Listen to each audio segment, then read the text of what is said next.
welcome back to the SimZone, ladies and gentlemen. We're here for Season 5. After a long off-season, we are back and currently watching the Division 3 drivers out on track at the moment. We've got Joel Racing setting the provisional pole time of a 1:46 flat there, with Sharkbait God in second, just 7/10 behind.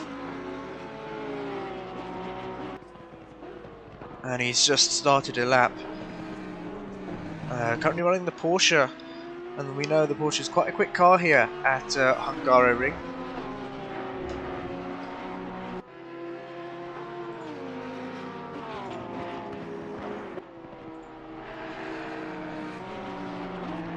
Quite a few new names here in Division 3 as well.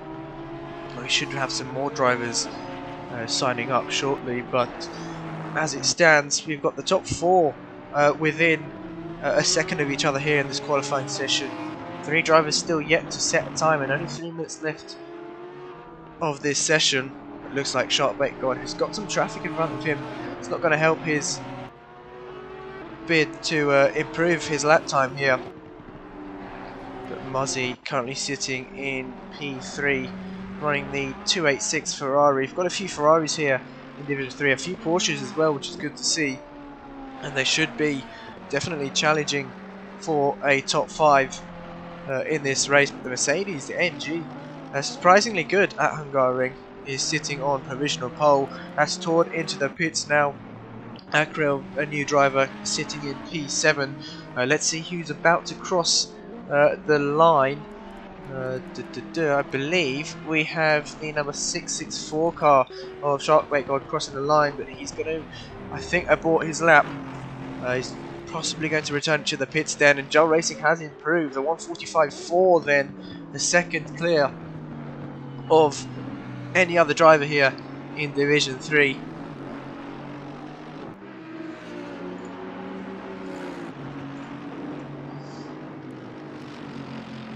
And the next driver to cross the line will be the 889 car of W, but he's not on a lap at the moment. Running the pink Ferrari. Opted to go in the Ferrari this season. I believe he was in the Lamborghini last season in Season 4. But is now running the Ferrari, which seems to be quite popular this season amongst all the divisions, Division 2 and 1 as well.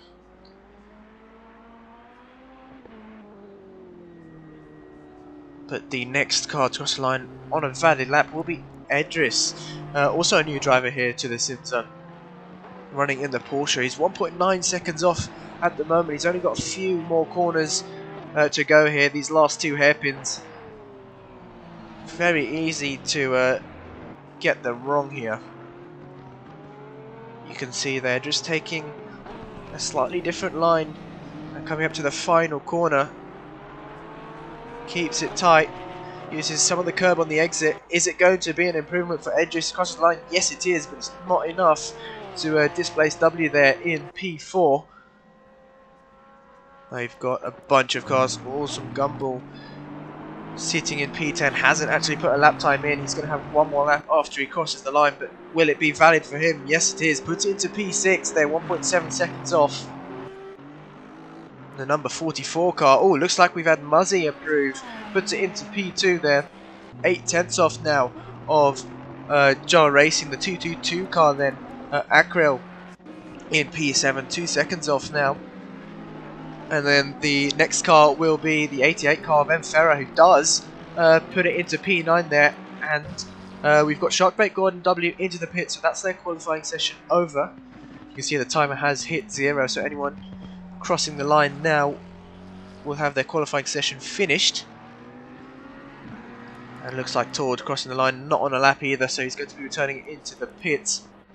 There's Joel Racing on a lap currently, just recently started one. Envious Titan into pits. Oh, what's happened to Joel Racing there?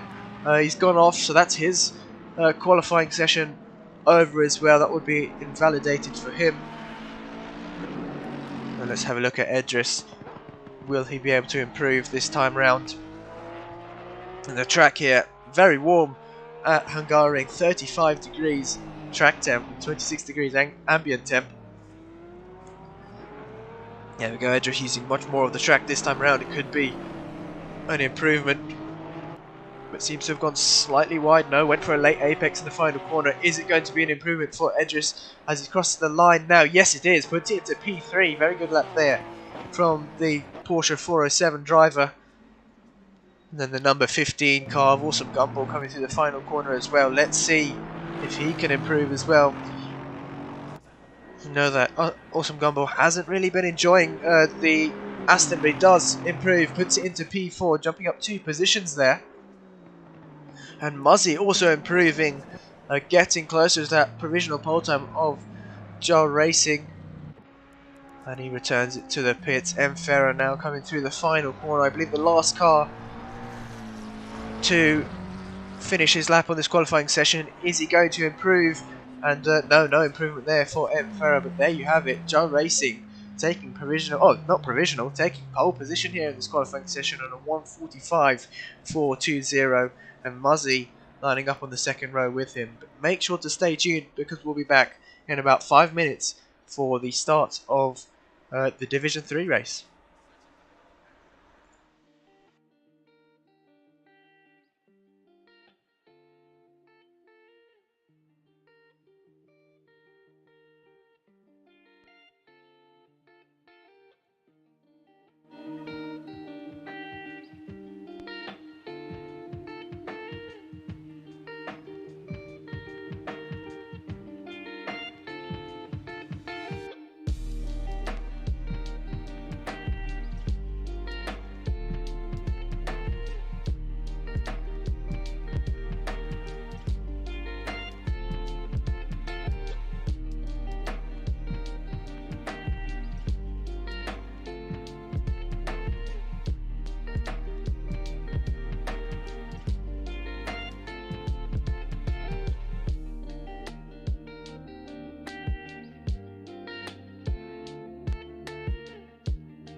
Here we go then on the formation lap now here for Division 3. And as we saw, GT3 take pole position in that qualifying session. Very new to the SimZone and likewise league racing in general, I believe. And his father also racing with him. Currently not out on track tonight, but will be here next week onwards. So a good father-son duo racing together, which is always great to see. And sim racing bringing everyone together. So looking here, drivers trying to get some heat into their tyres now. Best option for them is to ride the brake, but I'm sure the track temp is well over 30 degrees here, as we saw in qualifying as well. We'll take a quick look at that once we start the race. But let's go on board here on the rear view wing camera of GT3. You can just see the drivers behind. A lot of weaving going on, but with a half-an-hour race, weaving's not going to do much to wear your tyres really, so they should be okay. Tyres will last for half an hour. They may feel them dropping off towards the end slightly, but nothing to worry about at all. And for those that are watching, make sure to like the stream and subscribe if you are new. It helps us out massively here.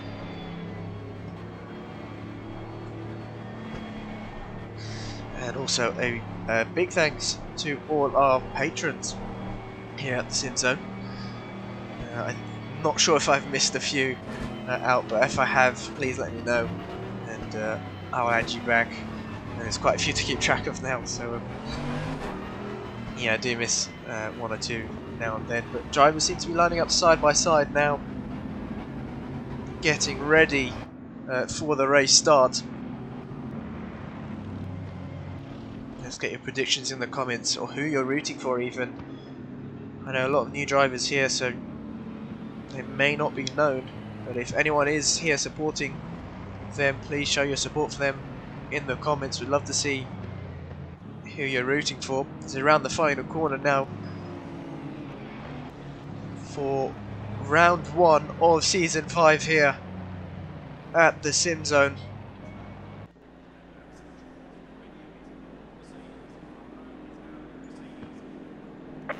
And we are green, green, green. So that is GT3 off to a very good start there. But the Ferrari alongside him, Muzzy, also likewise getting a good start. And now they're down, coming in towards turn 1. It looks like Muzzy around the outside there. GT3 braking a bit too early, a bit too cautious into turn 1. And Muzzy has taken the race lead. Awesome Gumball in 4th now. Seems like he's lost a position there. But a very clean start here from the Division 3 drivers. And Awesome Gumball very, very close to the Porsche in front of him. That's Shark Bait God up into P3, who now is setting his sights on GT3, who's in P2. Lost a position off the start. And looking further back, we've got a yellow flag there. The 666 car of Tord has lost it somewhere. He's got some damage in the rear of his car, so maybe someone making contact with him. There is a Porsche there. It's Edris who's also dropped back behind Tord, so they must have made contact somewhere. And I'm sure Tord's not going to be happy with that. He's got a lot of work to do to try and catch back up. But looking back at the race leader, Muzzy has really opened up the gap here to GT3. GT3 with the quickest qualifying time, was about 4/10 quicker than Muzzy. Hasn't had the best race start. He's already losing time, and Muzzy's already pulled a second gap there to GT3. Shark Bait God though still very close behind. We've got the banner there just blocking our view, but here we go as they emerge. Shark Bait God doing a good job here at holding on his own, but Awesome Gumball very close behind. Seems like we've had a retirement already. I'm not sure exactly who that was.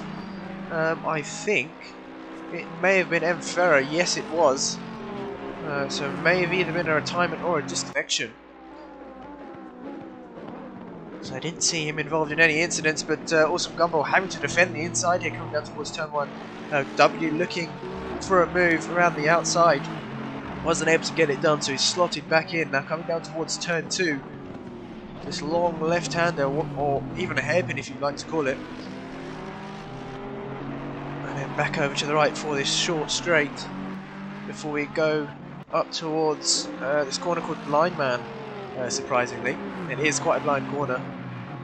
So W going a bit wide there. They've both gone off the track slightly. I'm not sure if that would be track limits, but they have to be careful here. W seemed to have gone slightly wide there, and he's lost some time as a result to Awesome Gumball. But looking at the delta between the top two, it's down to 3/10. So Racing now has got into the groove of things, and he's closing the gap down to Muzzy. SharkBait still there, hanging on to P3. Doesn't really have to worry about the two behind him. He's just going to focus on the two ahead, and he just needs to stick with them, because if they keep battling, SharkBait could have a good opportunity here for gaining a few positions. But he has lost a few tenths in the previous two corners, and now he's caught right back up to them. The Porsche excels in these slower corners. You'd be surprised if you haven't driven the Porsche at how well it corners here. But he seems to have gone slightly deep through the final corner.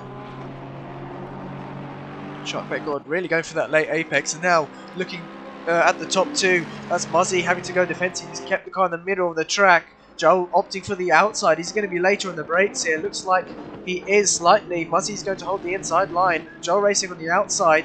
Oh, got a bit of understeer there. He wasn't able to get the car turned in properly, and now SharkBait having a look up the inside, coming towards turn 2, but no, he's had to back out of that, and Joel Racing going defensive, taking the defensive line there, just to cover off any moves that SharkBait could have gone for. So it's still these three, P1, P2 and P3 as it were, and looking down to the battle for P4. Looks like W has got past Awesome Gumball. We didn't quite catch that. W now up into P4. And we've got battles going on all over the grid here. Basti in P7 having to defend from Envious Titan. Envious Titan with a late look around the outside. Waited to the last minute to pull out of the slipstream. He's not able to get the job done. Basti doing a good job at defending here. And now coming up towards the chicane. Not really a place you can go for an overtake. But I say that Envious Titan having a look up the inside. No, he's had to back out of that. And it seems like it's got into the head there of Basti. Basti having to cut the chicane slightly. Envious Titan, I've just noticed, got some damage on the front of the Audi. And oh, that's Awesome Gumball picking up a drive-through penalty. That would be for track limits. And track limits here at Hungaroring, one thing to watch out for. And unfortunately, Awesome Gumball falling into the trap there. But Envious Titan very late on the brakes there, had a look up the inside. And I think Envious Titan, yeah, he's lost the position. Basti gone for the switchback.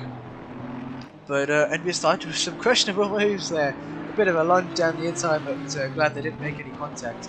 But as I was mentioning earlier, Basti has, sorry, not Basti, Envious Titan has got some damage on the front of that Audi. So the only thing I could suspect is that he was the one who made contact with Tord on the opening lap. You can see Tord with damage on the rear of that Bentley, but we're going to leave that one to the stewards. And looking back at this battle, Muzzy's had an off somewhere. He's down in P4 now. Likewise as SharkBait. They've both dropped down a few positions here. Doesn't look like there's been any damage on either of their cars, so they must have both lost it in the same place somewhere. And now W in P6 looking for... oh, W's had an off as well. He's dropped down into P6. But he's looking for a move here on the two cars ahead. Awesome Gumball's going to have to serve his drive-through within 3 laps. But looking at this, oh, looks like Muzzy and SharkBait have come into contact there. I believe Muzzy is going to wait. There's no need to wait. That rule is... oh, he's going to wait to rejoin the track there. But that rule is out of the window now, so could possibly be a penalty there for Muzzy. Now SharkBait with some damage on the Porsche. Porsche not the easiest car to drive, especially with damage. But back to the race leader, Joel Racing's opened nearly a 6-second gap to Awesome Gumball in P2. You can see that's Acreal now up into P3, running the Ukrainian livery there on his car. Also is from Ukraine, I believe. So good to see drivers from all around the world racing with us here at the SimZone. And Acreal seems to be closing the gap now to Awesome Gumball, less than 2 seconds is the gap between P2 and P3. Down to 1.7 now, so we'll keep an eye on that delta. Envious Titan seems to have got past Basti there. Sharkbait God, as we saw, got taken out there by, or had a bit of an incident with Muzzy, but that is Basti now going defensive, coming down towards turn 1. The Porsche or Sharkbait God having to slot in, but he's going to have a look up the inside. No, he's actually going defensive against Muzzy there, coming down towards turn 1. Muzzy trying to get the better exit, but it hasn't worked. And now Basti going to have to defend the next corner. He's going to have to leave room on the inside, can't move across now. Sharkbait God trying to take the inside line, but was a bit early on the brakes there. And sensible driving from Sharkbait God possibly would have made contact if he was a bit too late on the brakes. But he's had to slot back in. Some great racing here in Division 3. And oh, a big slide there from Sharkbait God may have happened. That may have been what happened earlier on to him, and resulting in Muzzy just tagging him in this corner, which we see right now, this right-hander before the chicane. The Porsche does seem to lack some stability in the rear here. Maybe, possibly could be due to the damage he sustained. But there's no way of us really telling at the moment. Envious Titan now running in P6. You can see in the background that is Basti trying to get past Muzzy here. So Muzzy up into what I believe is P7. There we go. Updates is across the sector 3 line there. And that is Basti with a very late look up the inside. I think he might have just missed his braking point there. But Muzzy predicted that and avoided contact at all costs. So Basti there losing quite a bit of time to Muzzy up ahead, but a lot of these drivers, I shall mention, are quite new to ACC, and that's what Division 3 is really for. Oh, looks like we've had a retirement there, but yeah, a lot of these drivers are quite new to ACC in general, so they'll be getting used to this sim. And let's see who's retired. I think. Let's just double check.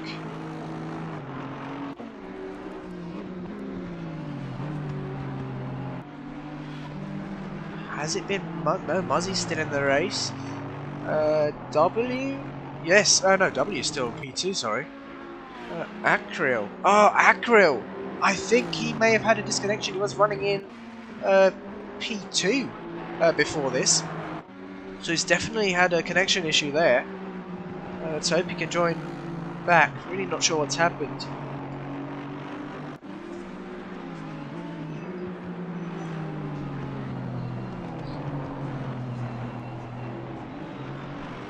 Let's hope we can get him back in the lobby to score at least some points. Still 19 minutes left of this race to go. And Joe Racing with a 13-second lead to anyone here. W 13 seconds back in P2, and I believe we Acril did have a disconnection. He's going to try and rejoin the lobby here, but Basti and also Gumball, the two Aston Martin drivers, now looking for a battle out on track. Awesome Gumball obviously had his drive-through penalty, is now merged in P7. Muzzy now closing up onto Envious Titan, P4 and P5. Look how close Awesome Gumball is to Basti through the final corner. He's practically pushing him round. Awesome Gumball with some damage on the left-hand side of his car, but he's going to have a look up the inside there, coming down towards turn 1. Basti leaves him the room, and Awesome Gumball looks like he's going to get the job done even before the braking zone. Yes, he does, but Basti having another look down the inside. Awesome Gumball having to leave the room there. They're going to be side by side now, coming down towards turn 2. Great racing from the two Aston Martin drivers. We saw something similar last season with a Hanrahan and oh no, the season before actually, with a Hanrahan and Normac, both Aston Martin drivers as well, battling with each other. So it seems like the Astons quite well matched here at Hungaroring. It looks like Basti's lost some time. Acro back in the session, so that's good to see. He's going to have to wait a few minutes before he can go back out. Looks like Muzzy has got past Envious Titan then. Envious Titan losing some time. to Muzzy, almost a second back now, and I'm sure that damage on the front of that Audi isn't helping him at all. Go back to the battle for P8. Sharkbait God running in P8 with Tord just 6/10 behind. No, actually, Tord has got the move done on Sharkbait God, so Tord up into P8. You can see in the background there, that's the Porsche 664. So good job there from Tord, gaining a position after not the best start, but any points and every point counts here in the championship. He's going to try and set his sights on Basti. He's only 2.5 seconds ahead. You can visibly see Basti there, just in the corner. Just saw a glimpse of him in the corner of your screen. There we go, exiting the final corner now. Let's see what the delta is when they cross the line. Has Tord been able to close the gap? Yes, he has. Down to 1.9. Oh, sorry, no, down to 2 seconds. So he's gained half a second there on Basti in front. So he's definitely got the pace advantage here. Basti may be struggling with the car in the later stages of this race. Could it be due to tyres or damage? We do not know. Looks like his car is in pristine condition there, so no damage whatsoever on that number 11 Aston. So it may just be tyres. You can see there a bit of oversteer, maybe locking up slightly through that left-hander. And he's run wide, almost losing the car there. Don't want to curse anyone here, but Tord is going to really have some gains here on Basti up ahead. You see the Bentley not minding any of these curbs. The Aston is quite different. It likes some curbs, doesn't like others. You just have to be careful here, but the Bentley just completely ignores them. You'll see here coming through the chicane. Really doesn't unsettle the car at all. And the gap has come down nearly, I think it definitely looks less than a second now between these two, and Tord is looking very good to get a position, another position gain here in this race. But it's a matter of getting past Hungaroring. Quite a narrow track, not the easiest to overtake. I think turn 1 is possibly one of your best bets. It's a heavy braking zone. You've got that long start-finish straight to get any moves done. But coming to the penultimate corner now, both taking similar lines. Tord with a better exit. Is he going to have a look up the inside? No. He's gone a bit deep there, but he's going to go for the later apex. Yes, he does. And now he's going to have the toe, the slipstream, coming down a start-finish straight. Basti going defensive, coming down towards turn 1. He's going to keep the car on the inside. Moving over back to the middle of the track, still leaving room though for Tord, and Tord's not going to be able to get this move done. Oh, I say that, and Basti very late on the brakes there, and he's almost kept it out the barrier. He's actually almost hit the barriers, but he somehow kept it out there, and that promotes Tord up into P7. So good recovery drive here for Tord. Just putting the pressure there on Basti and gaining a position. Basti seems to really be struggling with the brakes on this Aston. We've seen him brake quite late for a few of these corners. He needs to be careful here, as he could be picking up some heavy damage. We saw a very close call moment coming into turn 1. This has allowed Sharkbait God to catch back up, and Basti, taking too much of the inside curb there, has just lost the rear of the car. And unfortunately, he's lost the position now to Sharkbait God, so Sharkbait God up into P9. And I think that's mainly down to setup here in the Aston. You have to be careful with the curves, especially considering what your preload would be on the rear, but we won't go into that just now. Basti, obviously a new driver here in ACC and to the SimZone, but good to see them, I assume, enjoying themselves and having a go here. Currently running a P9. Akril is back out on track, 2 laps down after his disconnection, but still going strong here and will still pick up points. That's good to see. The gap between the top two, then we'll see what it is. I think the last time I had a quick glimpse it was less than 13 seconds. It was about 11 or 10.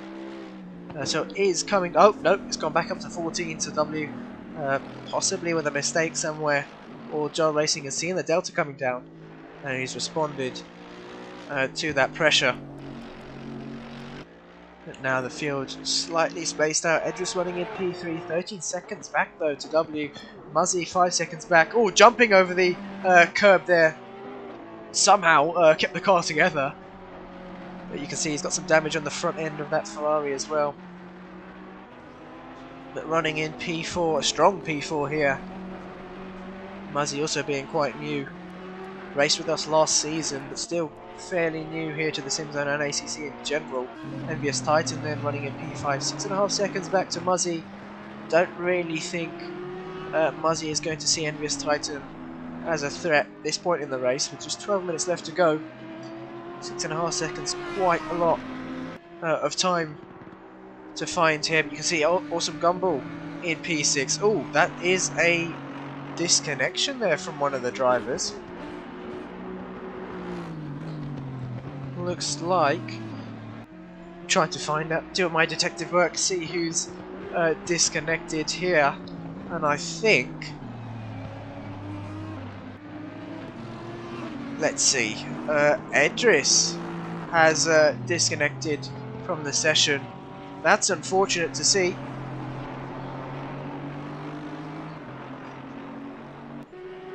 Let's hope he can join back.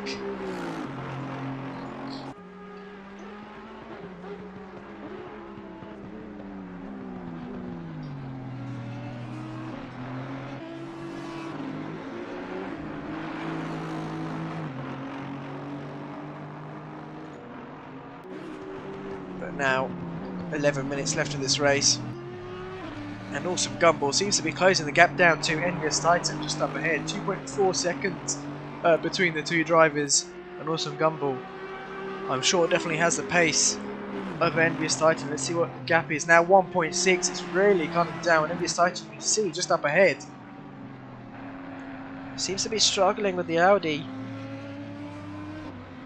I don't think he's actually lost the car anywhere, but just doesn't really have the pace. But still, P4 definitely can't play him down on that one. A very respectable position he's running in, but Awesome Gumball on a mission here. He's actually, looks like he's made a mistake somewhere. The gap's not 1.6 anymore. He's definitely made a mistake. Let's see what the delta is once they come into Sector 3. And now it should appear. There we go, 4.6 seconds. So a huge mistake there from Awesome Gumball, and all that hard work he's going to have to redo.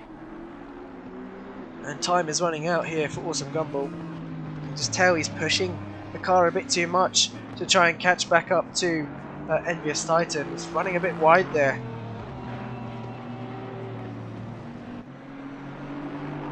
And once again, slightly wide through the final corner. Maybe the tyres dropping off on the Astons. See Basti down in P8. We saw him struggling with the brakes on that number 11 Aston. And Awesome Gumball as well seems to be struggling slightly in the later stages of this race. Track is very hot though, so the front tyres on some of these cars are really going to be struggling.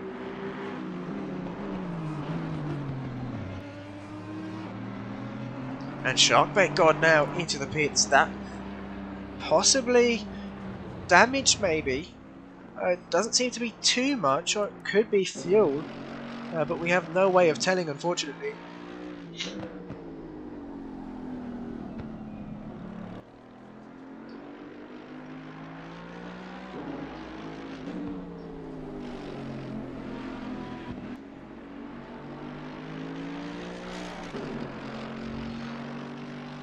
And yeah, we have got confirmation that Edris did disconnect, so some of the drivers suffering with connection issues, but they do have time to join back, and they have a chance to pick up some points. Joe Racing now coming through the exit of turn 1, got 14-second lead to W and P2. Muzzy in P3, who's approaching the final corner now, with Envious Titan 8 seconds back, so Muzzy extending that gap then to Envious Titan P4.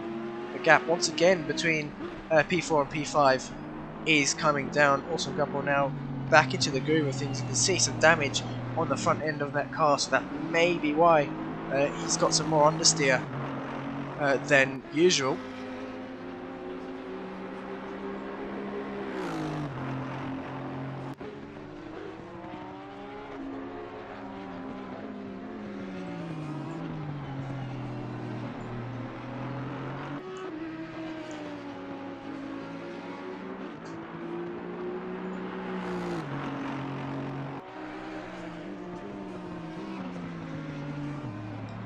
And gap back up to 4 seconds actually, so DeedeeTKU is doing a good job here at managing the gap.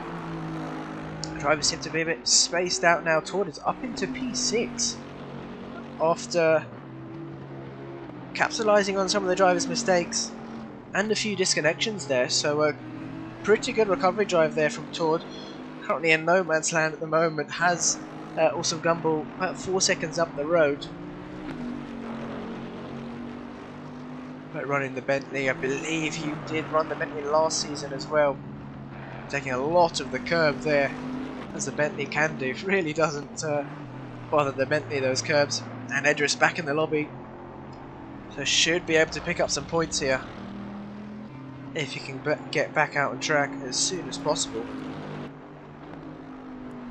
But with 6 minutes left to go, is Awesome Gumball going to be able to catch up DeedeeTKU? Gap still seems to be around 4.2 seconds. And it hasn't really dropped below 3. So time is running out here for Awesome Gumball, and I'm sure he's not going to be happy with himself after picking up the drive-through and that slight mistake he made while catching up DeedeeTKU. But coming across the line, there we go, down to 3.9 seconds is the delta. Edris, let's have a quick look at him. Has he got going yet? No, still in the pits.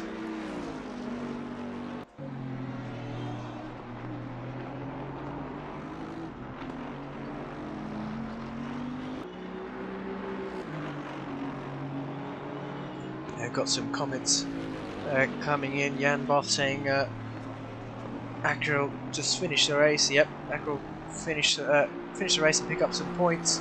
Respect to Acro, says Kenny. Esarpada showing his support for Tord, running in P6 at the moment. We're currently watching. Edris still in the pits. That would be this wait timer.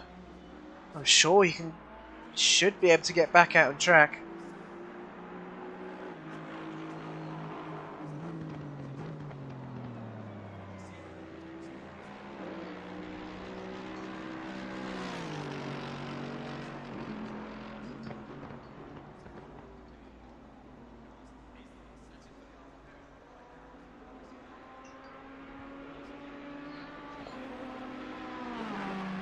And no, Edris still in the pits there, so we'll flick over to Awesome Gumball, still in P5, but he's closing the gap ever so slightly to DeedeeTKU, down to 3.5 seconds now.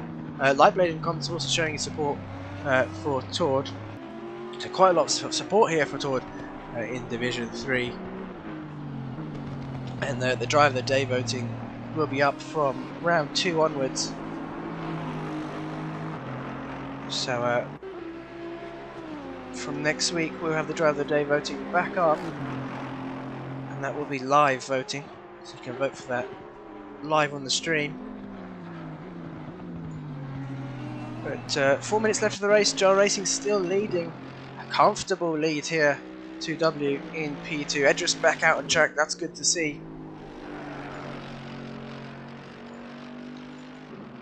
And it didn't actually seem like internet issues, so it's something to do with an equipment failure there for Edris, but he's back in, and that's great to see.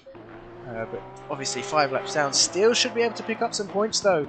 You need to complete 75% of the race, give or take a few percent. But yeah, you should still be able to pick up some points for P10 in this race.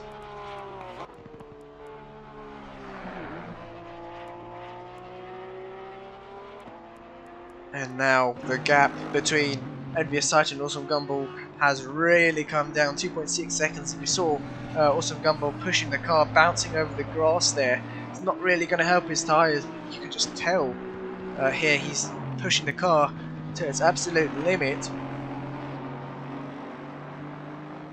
And the gap down to 1.9 here, so Envious Titan's going to face some heavy pressure in the final, pardon me, in the final few laps of this race.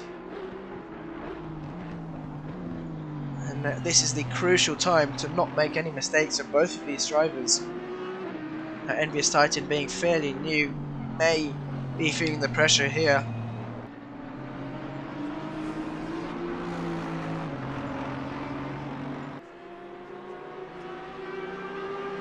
As they cross the line, the gap is 1.3 seconds. So Awesome Gumball really reeling him in. Coming down towards turn 1, Envious Titan. Both these drivers actually carrying some damage on the front of their cars. But Awesome Gumball seems to be driving through it at a quicker pace than Titan is. Blue flag's there for some reason. I think the marshals are seeing something else. I don't see any lapped cars here, apart from possibly a few cars up ahead. I think Tord is actually lapping. Nope, that is the 664 car. Sorry, he's going to have to give way for Muzzy, who's currently running in P3. So Sharkbait God, a couple laps down. But back to this battle. You can see Awesome Gumball bouncing over the curbs there. I think that may be where he made his mistake last time. The leader now on the final lap. Joel Racing crossing the line for the 16th lap. But we'll go back to this battle. Awesome Gumball is running out of time here. Doesn't want to pick up another drive-through penalty either, so needs to be wary of track limits. But they are approaching the final lap. Got a few more corners to go. Rounding off the penultimate corner now. You can see they're slightly different lines from the two drivers. Envious Titan was a bit wider that time around, but through this final corner they both look to be very good. Envious Titan now is going to have to try and break the slipstream, but no, he stays on the racing line. Awesome Gumball is going to have a draft here within a second. 8 tenths is the gap. It's going to be much less now coming down towards turn 1. You can see there Awesome Gumball using a lot more of the track compared to Envious Titan, and I assume that's one reason why he's been able to catch up under the brakes as well. Look how close he's caught up to the Audi just up in front. A bit of a wiggle there from Awesome Gumball. Needs to be careful. Doesn't want to end up losing the car. But where is our race leader? Joel Racing is coming through the penultimate corner now. These two drivers still bumper to bumper. It doesn't look like Awesome Gumball can get past just yet. And let's go back to the race leader, Joel Racing, with a dominant victory here, crossing the line in P1. Flash of the lights there from him. Good debut here at the SimZone from Joel Racing. W rounding off the final corner, finishing in P2. Very good points there for W. Likewise, Muzzy as well. He's got a bit to go, so let's go back to this battle. They're within a few tenths of each other, and they're coming towards the final sector now. Can Envious Titan hold on? Let's switch back to Muzzy. No, he's still got a bit to go. So we're back to this battle. And there's really not much time. Awesome Gumball with a late move down the inside there. But Envious Titan do a good job at defending. Awesome Gumball is going to have another look, and he's made contact. Oh, he's going to have to give up that position, I think. And yeah, he has backed out of that one. Awesome Gumball getting a bit too desperate there. But Muzzy crossing the line in P3. Envious Titan and Awesome Gumball. This is the battle for P4. Looks like Envious Titan's going to hold on. Crossing the line in P4. What a defensive drive there from him. Awesome Gumball in P5. And those two battling has really allowed Torch to catch up, with just not enough time in the race to gain any more positions. So Tord finishing in P6. Basti then has got a bit to go, but he'll be finishing in P7. Sharkbait got in P8, Acro in P9, and Edris in P10. So we'll just wait for Basti to finish the race here, and we'll get ready then for Division 2, which should be up in about 10-15 minutes or so. So make sure to stay tuned for that, because Division 2 now is a different format to last season. 45 minutes instead of half an hour. So here we go, Basti across the line in P7, a good result here for his debut race, likewise. But there we have it then. That is the race results here for Division 3. Make sure to stay tuned because we'll be back for Division 2.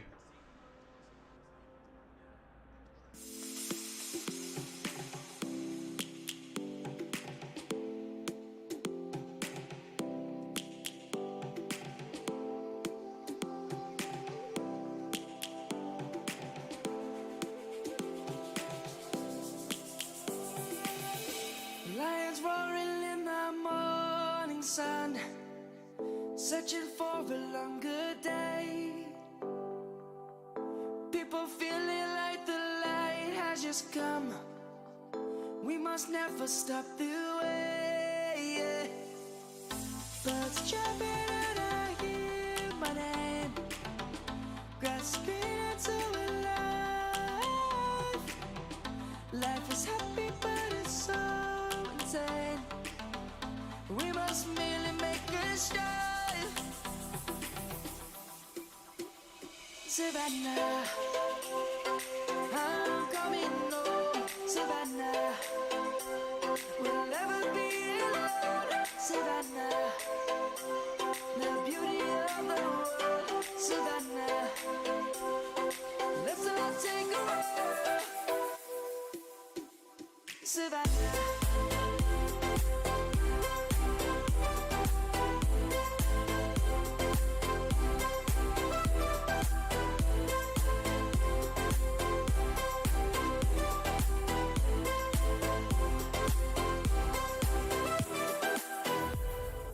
Lion's gonna come. The birds have just begun. We will always take a stand for the people, for the land. Let's go back to when we were young. For the animals we stand. Let's go back to when trees were swung. Kids across the land. Savannah, I'm coming home. Savannah, we'll never be alone. Savannah, the beauty of the world. Savannah, let's all take a walk. Savannah, I'm coming home. Savannah, we'll never be alone. Savannah, the beauty of the world. Savannah, let's all take a walk.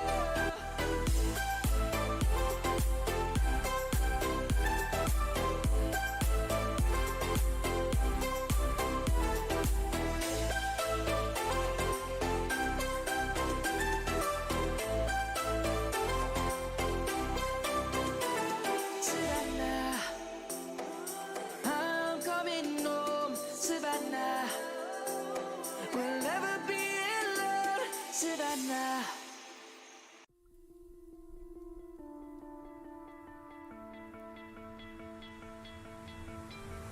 You stole my heart of gold after my silver soul. Can you dig any deeper now? I gave you all I own, put you on this golden throne, but I'm a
take the wrong and you make it right.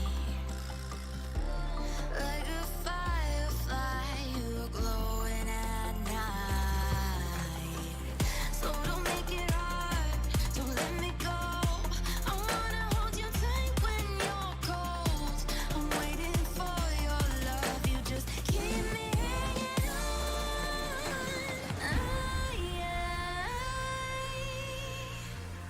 I deserve to stay, and I will find my way.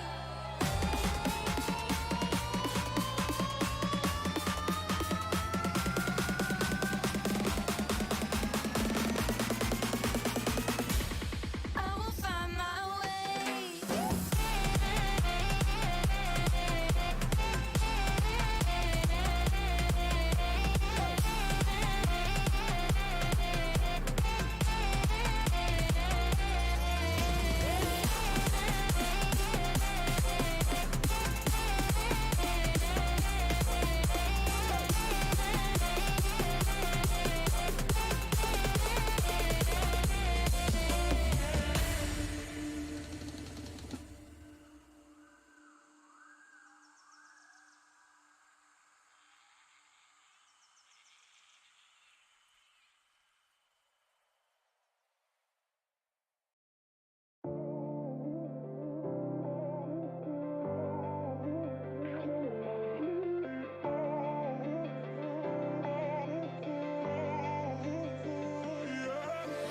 Ain't no love like a real love, but it goes so fast. All tied up like a captive. I'm onto you. Used to pay to my mind life, standing on rainbows, playing it cool. I haven't felt this in ages, and I know my patience. So won't you please stay a bit longer? You're making me stronger, making me stronger. Stay a bit longer. You're making me stronger, making me stronger,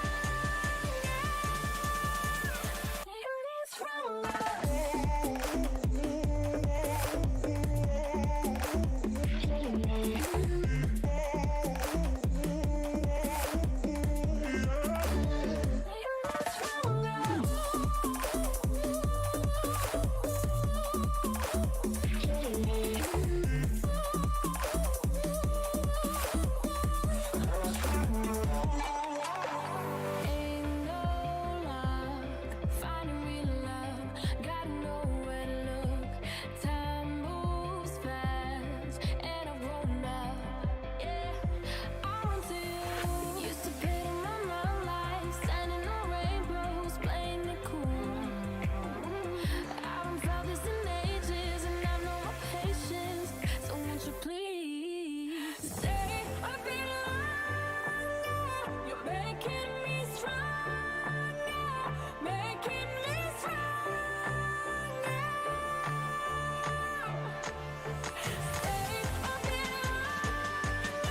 You're making me stronger, making me stronger,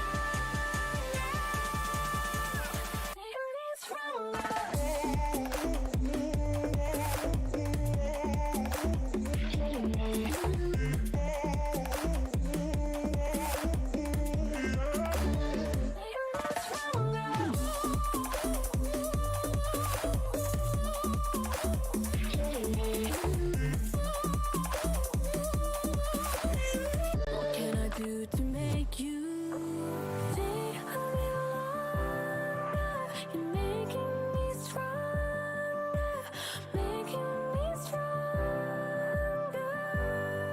Stay a little longer. You're making me stronger, making me stronger.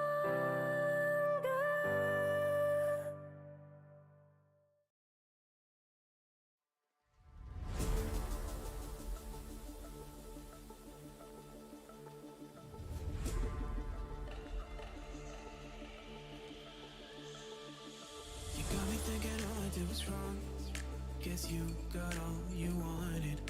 Yeah, I don't know why suddenly you're gone. You'll never be forgotten. Pretending no one is to blame. Too late to reignite our flame. How did I not see you running? How did I get left behind? How did I not see this coming? Guess all you left me run.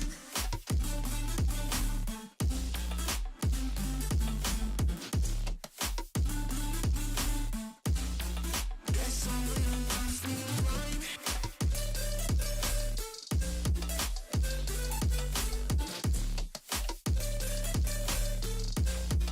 Guess all you left me run. How did I not see you running? How did I get left behind? How did I not see this coming? Guess all you left me blind. How did I not see you running? How did I get left behind? How did I not see this coming? Guess all you left me blind. In retrospect, I could have paid attention. I could have tried harder, been smarter, deep water, I'd be drowned. I should have felt the tension. I overreacted and acted childish, impacted us all around. When you were pushing me away, I should have tried to give you space and get out of your way. How did I not see this coming? You leave there one day. Pretending no one is to blame. Too late to reignite our flame. How did I not see you running? How did I get left behind? How did I not see this coming? Guess all you left me run.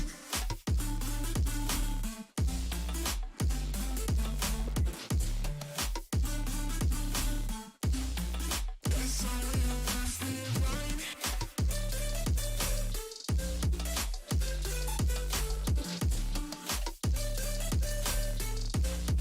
Guess all you left me run. How did I not see you running? How did I get left behind? How did I not see this coming? Guess all you left me blind. How did I not see you running? How did I get left behind? How did I not see this coming? Guess all you left me blind.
Here we go then, ladies and gentlemen, back here on the SimZone for Division 2 now, and the format here for Division 2 is different to what it was last season.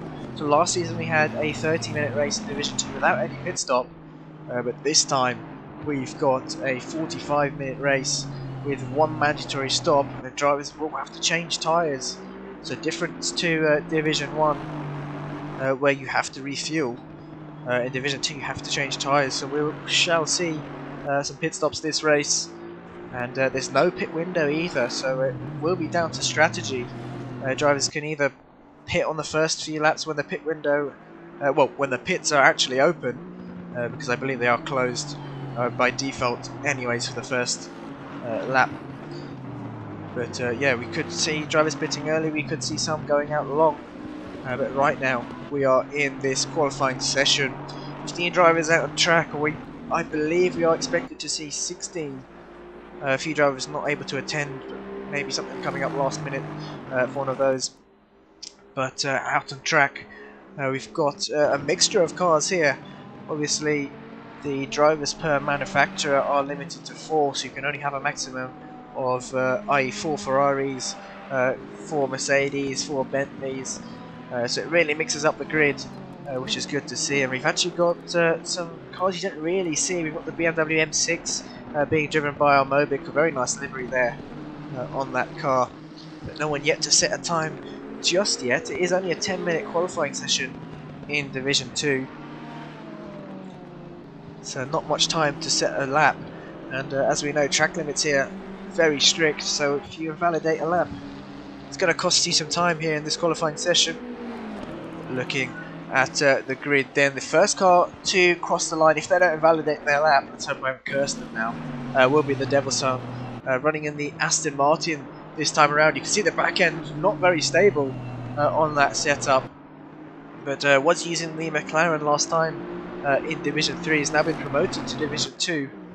Quite a few of these drivers have actually been promoted, so we've got the likes of Claychamp now, John Jig, a new driver with us in the SimZone, and oh, there's a Bentley very close behind there. I think that's Lager, who has also been promoted from Division 3. He's going to leave some space there. That's the best thing to do. Give yourself some space in the qualifying session, because it's not a race. Just, it's a chance to set your fastest that time to determine where you start on the grid. But likewise, like the Division 3 race, we've got the track temp up at 34 degrees here, so very hot here at Hungaroring, with no clouds whatsoever predicted on the forecast, and an optimum track. We've got some times coming in now. We're just setting a, I believe what would be a banker lap of a 146 there. John Jig in P2, both Lamborghini drivers actually securing the front row provisionally, but John Jig on a 146.5 there, as Claychamp then crosses the line on a 144.9. I think that's the quickest we've seen so far. And Claychamp, one of the quicker drivers here at the SimZone. I think definitely could be competing in Division 1, but his connection, as you can see, isn't the best at the moment. Let's hope he's able to stay connected for this race. I'm sure he's going to be gutted if he does disconnect, but touchwood, he does stay connected. But 144s we have seen in the practice sessions throughout the week. We've even nearly seen 143s, just on the verge of 143s actually, by Claychamp as well. So definitely could see some stonking lap times coming through. But Claychamp seems to have got some traffic now. That would be... no, that's not Lager up ahead. I'm not sure who that... It's one of the Bentleys actually. Possibly Slowwolf. Yeah, it is Slowwolf there. But he doesn't have to give way, because I believe he's also on a hot lap. Yep, he's also on a hot lap, so Claychamp is going to have to give himself some space here. I think this lap he's going to have to pretty much abort. And there we go, Lager, look how close he is here in this qualifying session. Crosses the line, just 300ths off Claychamp's provisional pole time there. Very, very close.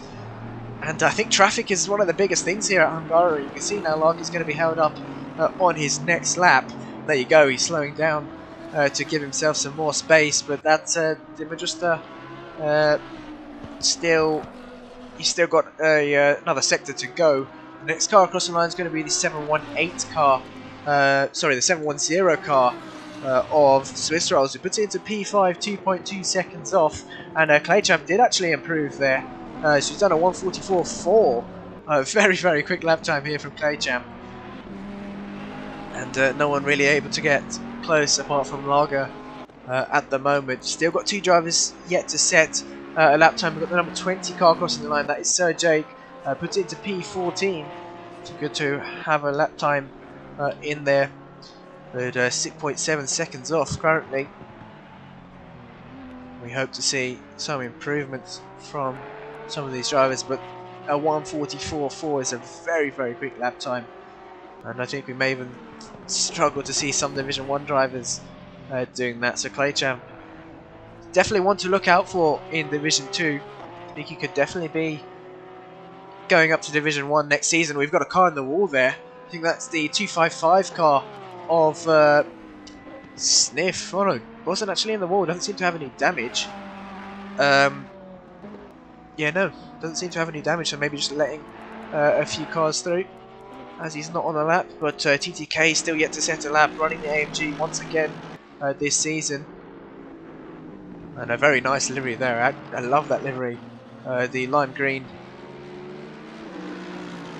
does suit the Mercedes quite a lot. We've got the number 72 car crossing the line now. That is Claychamp, who does improve once more. 1:44.025, almost into the 1:43s. Extremely quick here for Claychamp, and I think he may be able to run away with this one, barring any mistakes he makes or any disconnections. But let's hope there aren't any. I think that's Lager pulling over. Yeah, he's going to try and follow Claychamp. It's probably the best thing to do. It's much easier to set a quicker time when you're following someone. And now we've got the number 10 car von Mobic crossing the line. Is it going to be an improvement? No, it's not. So still in P10, 4.9 seconds off. The next car to cross the line is the number 20 car of Sir Jake, who does improve, but it's not enough to gain a position then. And still sits in P15, the 433 car, sorry, of DeedeeTKU crossing the line, still in P4, 1.5 seconds off there of the pole time set by Claychamp. John Jig still got a sector to go. That is one of the Astons. I think that's the Devil Sun letting John Jig through, which is good to see. And we've got the 181 car of John Jig. Ah, he's not actually on a time, so he must have been validated somewhere. But he wants to cross the finish line as soon as possible, because this will be the last lap to improve for John Jig and the rest of the drivers that do cross the line within 45 seconds. But the next car on a valid lap is the 111 car, TFJ, also in the Aston this season. And he crossed the line, no improvement there for TFJ. And there we go, Claychamp into the 143. It's a 143.6 from Claychamp, and he's going to return it to the pits then. He's fairly confident that no one can beat that. And that is his qualifying session over. Very, very quick times from Claychamp. And I'm sure we're going to see Division 1 drivers struggling to get into the 143s. Claychamp is on another level here. But he's actually going back out on track, which is quite surprising. He's not going to get another lap in at this point in time. But the number 10 car then crosses the line. That's on Mobic, qualifying in P12 provisionally, unless someone can beat him. Sir Jake crossing the line. There we go. Sir Jake puts it into P12, displacing our Mobic. So good lap there from Sir Jake. But we had the number 255 car of Sniff crossing the line, puts it into P8. Good lap time there from Sniff, and he's going to return it to the pits. Looks like the Devil Sun is going to pull over and return to the pits as well.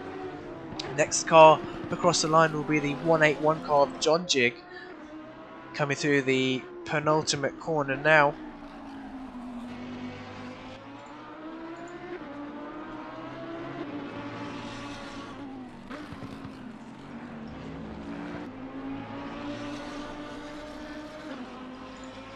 And he crosses the line. Now is it an improvement? Yes it is, but not enough to gain a position there.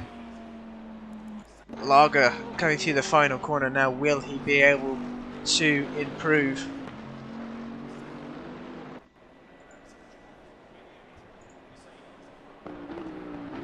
And he crosses the line. No improvement there for Lager. The next car across the line is going to be the number 7 car, Cobb, running the Porsche this time around.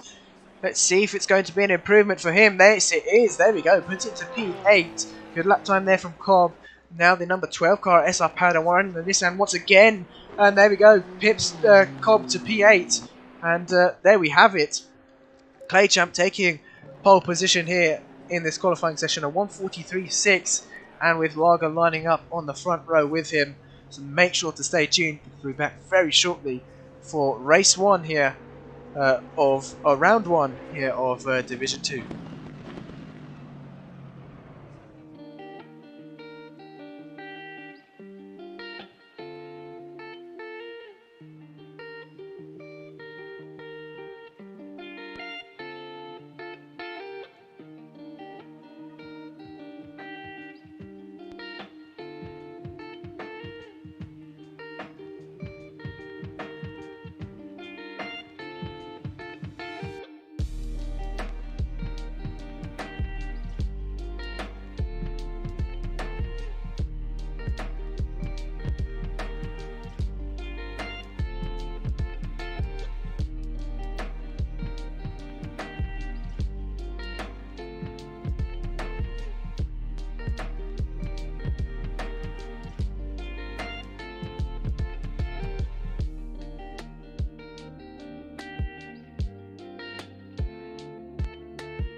Here we go then, now onto the formation lap for Division 2, a 45-minute race followed by a mandatory pit stop.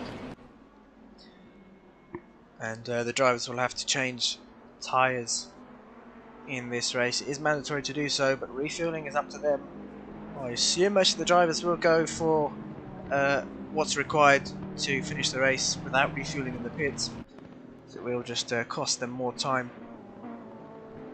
But as we saw in qualifying, Clay Champ setting a 1:43, which is an outstanding lap time there from Clay Champ. I don't even think I've seen that in the practice sessions throughout the week.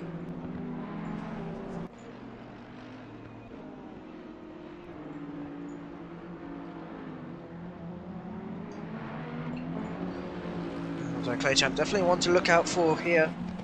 Will be challenging for a top 3 spot at the end of the season in order to be promoted to Division 1 for next season. But obviously after this season we're going to have a nice long summer break. And oh, we've had someone leave the lobby already. Possibly a disconnection from someone.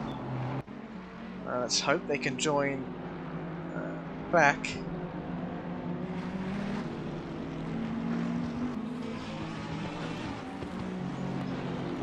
Let's see who's actually disconnected here.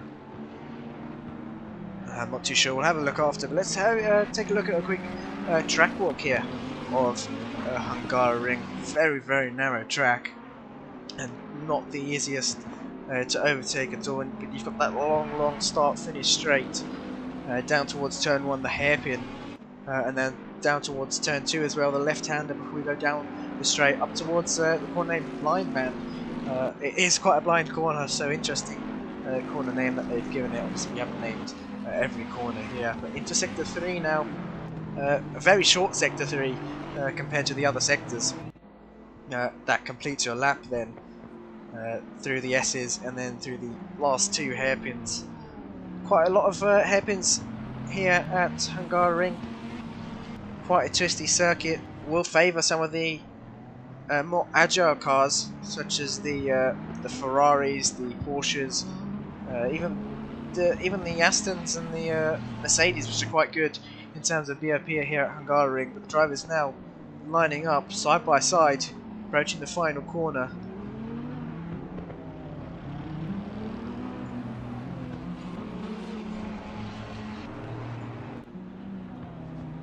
And I believe well, I'm still not sure who disconnected, but here we go, getting ready for the race start then.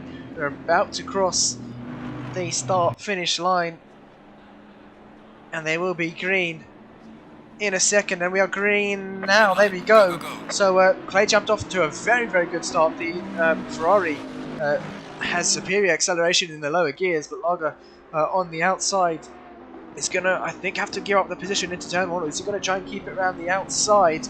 He's still going to be side by side there. No, has to slot back in. That's John Jig having a look up the inside, but no, he's have to slot back in as well. It looks like we've had a very clean start here, coming down towards turn 1, but DeedeeTKU down the inside there, or Swiss Rolls was actually defending the position, sorry. So the 3 Lamborghinis running P3, P4, P5 still as it were, and DeedeeTKU having a look on John Jig already. So John Jig's having to go defensive on the opening lap here of Division 2. But DeedeeTKU having to back out that one. He's run wide slightly, quite a few drivers running wide there. That's where we will see some track limit warnings being picked up, and possibly even some drive-throughs this race. It's so easily done, especially on that corner and through this chicane here as well. But DeedeeTKU having a look up the inside now of John Jig. I think John Jig's going to have to give him the room. Yes, he does, but DeedeeTKU is going to be on the outside for the next corner. Swiss Rolls now looking left and right, trying to find his way through. John Jig with a slight bit of oversteer there, a mistake, and that's going to allow DeedeeTKU and Swiss Rolls through. So they've both gained a position there. And it was SR Pada who disconnected, but he's back in the session now. You can see behind the Devil Sun up into P6 already. A very good start there from the Devil Sun. Didn't think he would be doing that well in Division 2. Wanted to stay in Division 3 really, but you can see here definitely has the pace to stay with the mid-pack here in Division 2. And Slow Wolf now looking to pressure Cobb. Cobb that's actually got past Slow Wolf. Didn't quite catch what happened there, but Slow Wolf now is going to have the run down the start finish straight. You know that the Porsche is not the quickest on the straights, so Slow Wolf is going to have the inside coming down towards turn 1. I think Cobb's going to have to back out on that one unless he can keep it around the outside, and he's trying to do so. And if he does, he's going to have the inside for the next corner. Drivers leaving quite a lot of space for each other, and Cobb's definitely going to have the inside for the next corner. Slow Wolf, I think he's going to have to give up that position. Yes, he does, but he's left the inside open there to TTK, who's had a look, a bit of door rubbing between the two, and TTK taking advantage, going right up the inside there of Slow Wolf. So a very good move there from TTK. And we've had a car off in the background. That is the what car is that? I'm not too sure. That's the number 10 car of Armobic there, who got a bit of oversteer coming through that right-hander. And I think he may have hit the barrier slightly. You can see some damage on the right-hand side of his car. But TFJ into the bits as well. He's picked up some damage. So I think it may have been TFJ even who lost the car. But back to the race lead. Claychamp, surprisingly, hasn't been able to pull a huge gap to Lager. It seems to be over a second now. Yep, there we go. 1.2 seconds. But still, very early on into this race, and mistakes can happen. It can also come down to pit stops. We know that not stopping correctly in the old box can lose quite a lot of time. If you're slightly outside, your mechanics will delay you from getting up on the jacks. So we could see some mistakes going on there. TFJ, no, serving as mandatory stops. That's what it would have been. Taking it very early there. He's going to be in clean air now. Where is he actually? He's come out ahead of everyone, so he possibly will have to move out the way if blue flags are going to be shown. But we shall see. And now back to this battle for P8. Slow Wolf down the inside of turn 1. We just managed to get that in the nick of time there, but TTK still slightly ahead coming down towards turn 2. No, Slow Wolf slightly ahead, TTK still on the inside. They're going to be side by side once more. Slow Wolf very late on the brakes there, but in a bid to get the inside for the next corner, but no, it hasn't worked. And TTK with a very good defensive line there, holding off Slow Wolf. Slow Wolf practically pushing that Mercedes round the corners. And through blind man now. TTK running wide once again. It's going to be possibly another track limit warning there for him. He needs to be careful. He doesn't want to be getting a drive-through in a 45-minute race. We do actually have blue flags there. That would be for TFJ and possibly SR Pada. But Slow Wolf still not able to get this move done just yet. The amount of pressure that TTK must be feeling, they must be sweating right now. Yeah, currently P8 and P9, these two battings definitely going to allow the drivers behind. You can see there's Sir Jake in the Porsche just in the background. But Slow Wolf having another look up the inside. Is he going to be later on the brakes? Oh, a bit of a opportunistic move there. And TTK left him the room, but Slow Wolf very eager to get past. And is not going to be able to do so by doing that. That is Cobb wide through the final corner. Actually, he's going to serve his mandatory stop. So he's going to be into the pits, and TTK and Slow Wolf will gain a position as a result. But TTK under immense pressure here early on in the race. Slow Wolf having a look up the inside. TTK is going to expect the lunge, I think. Slow Wolf very aggressive into turn 1, and he may even get this job done. A bit of door rubbing once again, but a very slow exit there for Slow Wolf. And TTK should be able to hold on to this position. Yes, he does. Moves back over to the racing line, but no, goes defensive once more and covers off the inside for the next corner. Slow Wolf not able to get that move done, and look how much time they're losing to the drivers behind. Sir Jake, Sniff, and I believe that's Cosmic Mike behind, all catching up to these two just up ahead. We'll switch over quickly to the race leader, Claychamp. Still just a second to Lager, so Lager's been able to keep up with Claychamp, just managing that 1 second gap there. And race pace obviously much different to qualifying. That's actually increased to 1.5 seconds as soon as I say that. What are the odds? But down to P4 and P5, two Lamborghini drivers. That's SR Pada there, and the Nissan just moving over for blue flags, so good to see. But yeah, the two Lamborghini drivers battling out for P4. DeedeeTKU's got a 2-second lead to these two Lamborghinis behind him. You can see they're just coming up to the final corner now. And, we'll go back to this battle then for... Oh, looks like TTK's made a mistake there. Slowwolf likewise.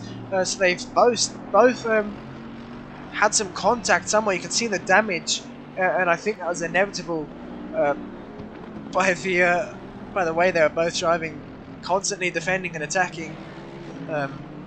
Yeah, they've not come off well with that one. Now we have a 3-car battle forming here for what seems to be P7. Cosmic Mike's going to have a look up the inside on turn 1 on the Porsche, but no, he's backed out of that one. And he's going to settle here for P8 for yet another corner, but this is allowing Sniff My Diff to catch up.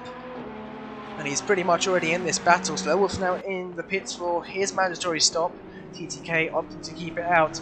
And now we've got Armobic also catching up to this trio here just up in front.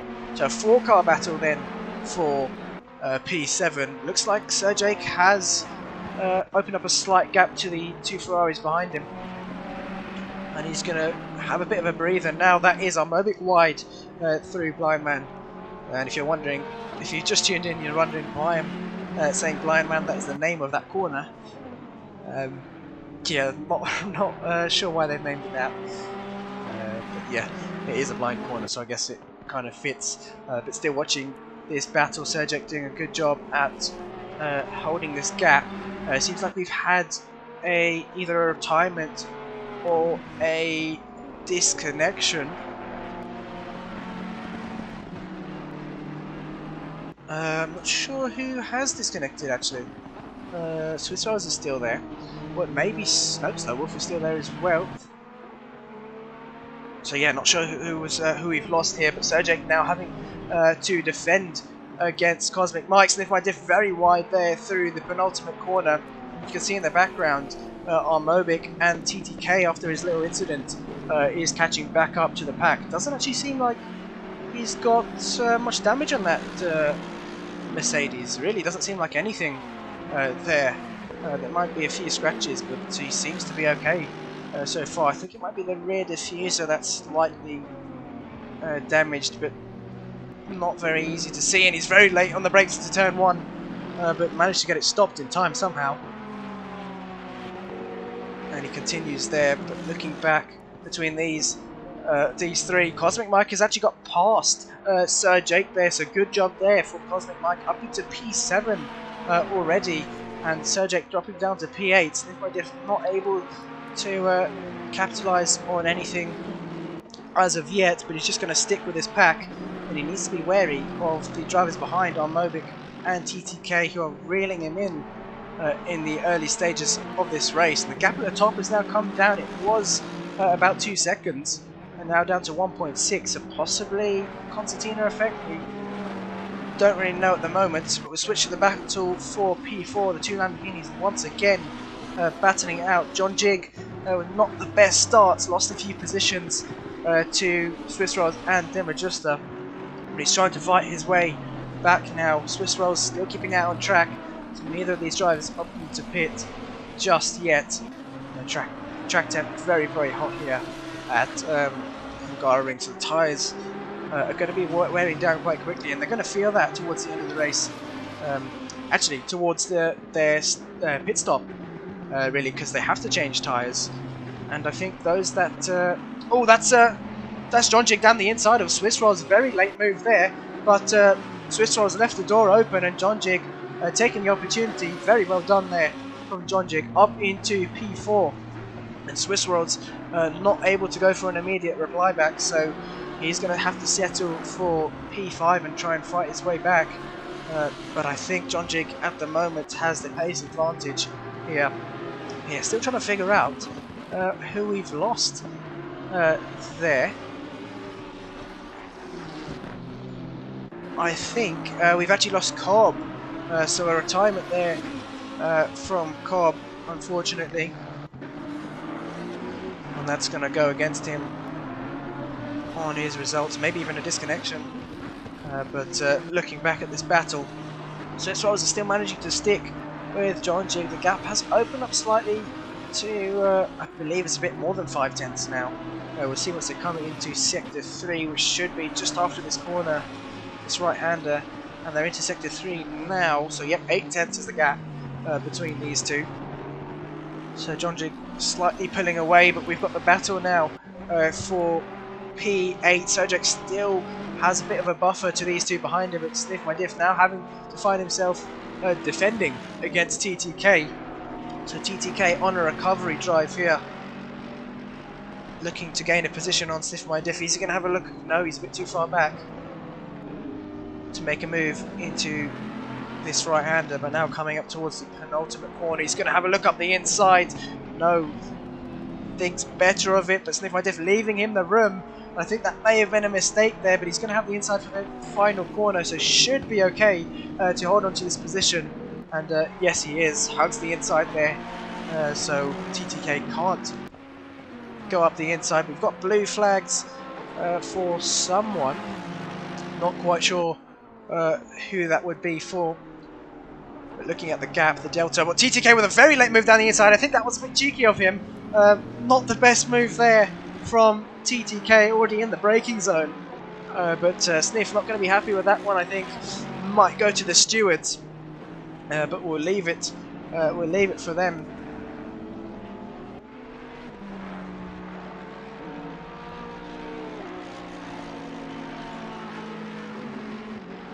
And now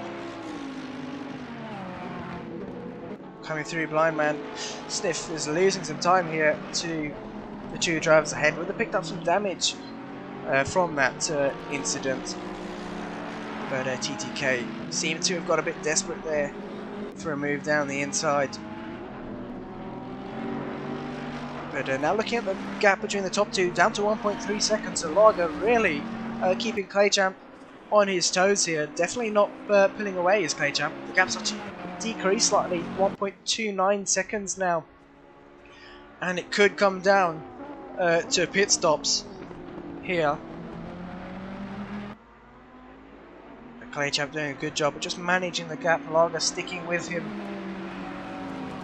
and all it takes is one mistake from Claychamp to lose that position. He can't rule out Lager just yet. We'll switch back to this battle for P8. For P8.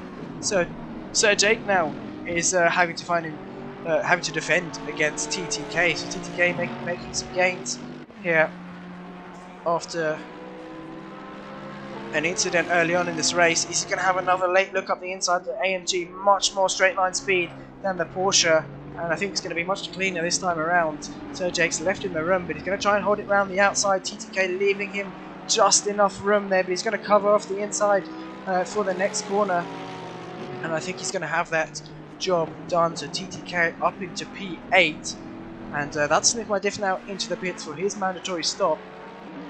Can Sir Jake get this position back? It looks like he's lost a lot of time already to TTK.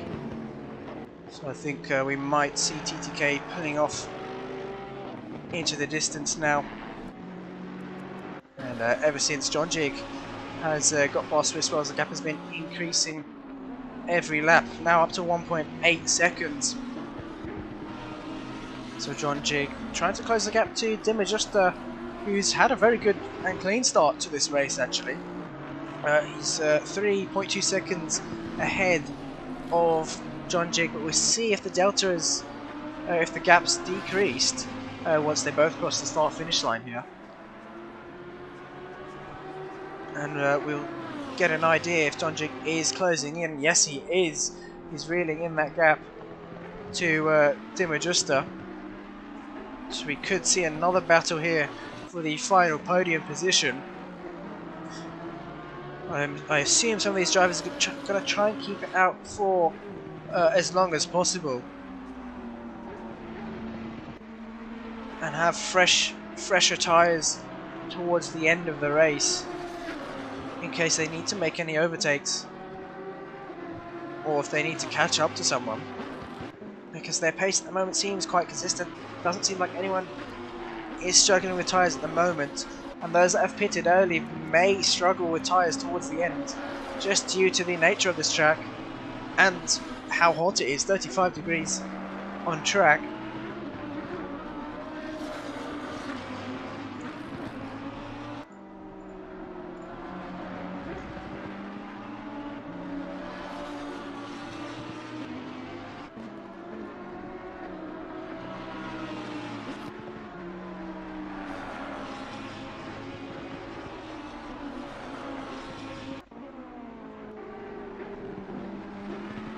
And DeedeeTKU seems to have extended that gap once again, so back to 3.2 seconds, possibly just the concertina effect like we mentioned earlier. But looking back at the top two, Clay Champ and Lager, they're going to keep it out on track, I assume, for as long as possible. But Clay Champ extending the gap now to 1.8 seconds. Lager could try and go for an undercut here, but there's always a risk of coming out in traffic, and especially at Hungaroring, it's not what you want at all. So I assume he's just going to keep it out for a bit longer. You can see the Ferrari just bouncing over the curbs there. Ferrari at this track does eat up the tyres a fair amount. The gap now up to 2 seconds. Grid slightly spaced out, but I'm sure we're going to see it back together after the pit stops.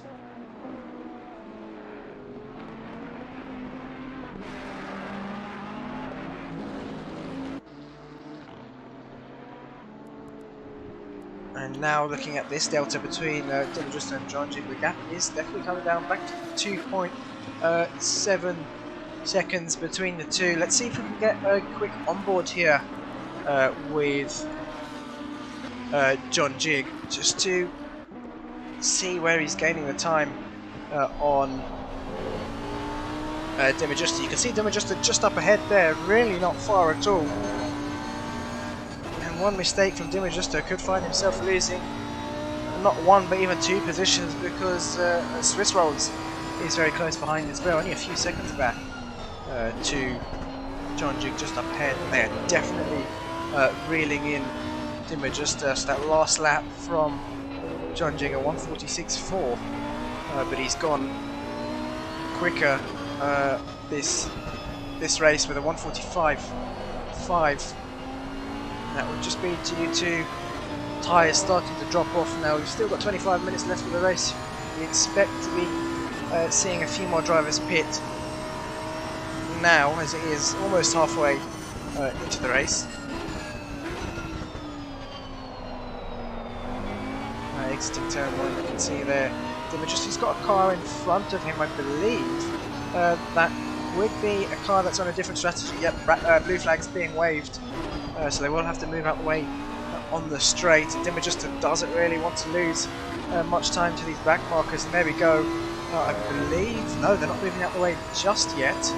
A bit of an awkward position to move out the way, so I think they're going to have to do it on the next straight, because DeedeeTKU is very, very close there.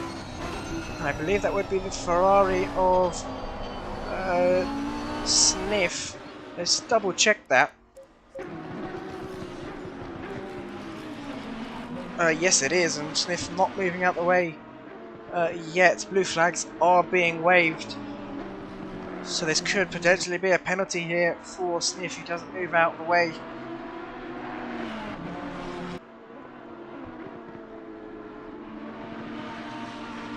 DeedeeTKU is losing time, a lot of time here, to the back marker here of Sniff, but Sniff not moving out the way yet. Flash of the lights there from DeedeeTKU once more. He's going to have to do it on the straight. No, he goes off track to do it, which is not allowed here at the SimZone. Could possibly see some penalties for that, but we'll leave that to the stewards. And there we go. As a result, DeedeeTKU has lost so much time there to DeHuisRocker. The gap's now less than a second, and DeHuisRocker has worked in his favour, really. So he's going to try and get this move done. But DeedeeTKU now into the pits. Let's see where he emerges in relation to Slow Wolf, which I believe who he was battling with earlier on in this race, and DeedeeTKU with a bit of four-wheel drifting there through that left-hander, and he's losing even more time now to John Jig in P3. We could see the move being done even in the pit stops. John Jig doesn't really want to lose much time here to DeedeeTKU up ahead. Let's see if he can get past on track. So Jake now into the pits as well for his mandatory stop. Now coming through the chicane. Seems like DeedeeTKU is struggling with the tyres a bit more than John Jig is. Could be down to driving style and also down to the setup as well. But Claychap pitting early has emerged in P8. Lager takes the provisional race lead. And I believe he's in clean air. Claychap might be in some traffic. We'll have a look in a moment. But we're still watching this battle between the two. We'll go on board. Let's hope DeedeeTKU doesn't dive into the pits now. I'll actually wait for them to pass the pit lane before we go on board. Oh, of course, he goes into the pits. It's a good thing I waited there. DeedeeTKU into the pits, then that releases John Jig out into P2. And there we have it. John Jig's going to try and go long here. DeedeeTKU might be at a risk here for losing the position to the undercut, or to the overcut, sorry, because DeedeeTKU is keeping out, John Jig's keeping out longer. But we shall see. Now looking back at Slowwolf and TTK, Slowwolf has actually gained a lot of time in the pit stops. TTK, not sure what's happened to him. He's lost a lot of time. You can see they're 18 seconds back to TFJ, so possibly a mistake in the pit stops somewhere. That's DeedeeTKU to stay in the pits. We'll see where he comes out. Hasn't been let off the jacks just yet. Cosmic Mike and Armobic now into the pits likewise. But we see this battle. Sir Jake losing some time to Sniff actually in P9. They've got a car in between them. That is Swiss Rolls, who is on a different strategy to these drivers. I don't believe they are a lap down, so blue flags won't be waved for Sir Jake.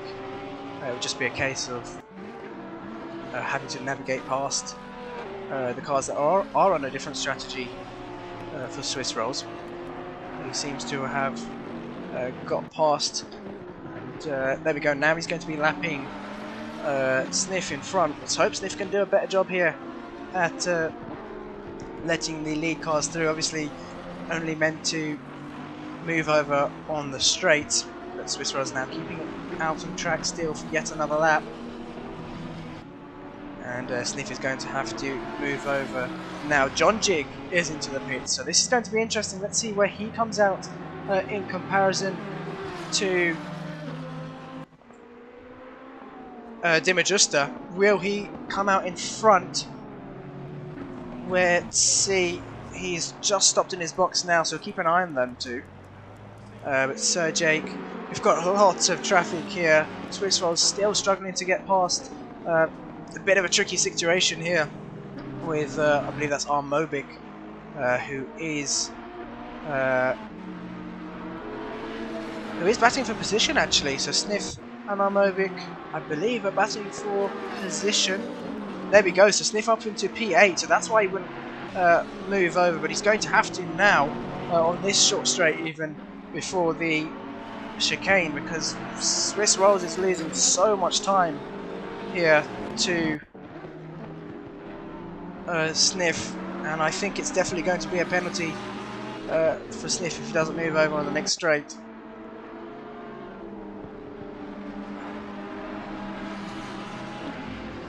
But Lager and Swiss Rolls still keeping out on track.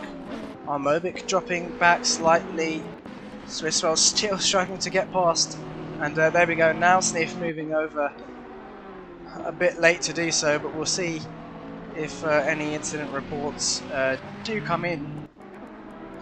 And Armobic, you can see there in the background, having to defend from Sir Jake and Slowwolf. So a 3-car battle here for P9 in the later stages of this race. Just 18 minutes left to go And now we've got John Jig, who didn't actually come out ahead of DeedeeTKU, he's 6 seconds back, so definitely lost a lot of time in the pit stops, maybe didn't stop correctly, and that's where most of the time is lost.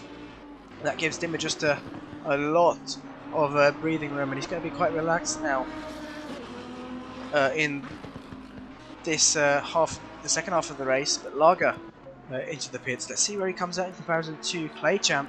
Those two were within a couple of seconds of each other before the pit stops. Armobic now having to defend, and Slowwolf. Oh, what was he doing there? Very, very late on the brakes. Made contact there with Sir Jake.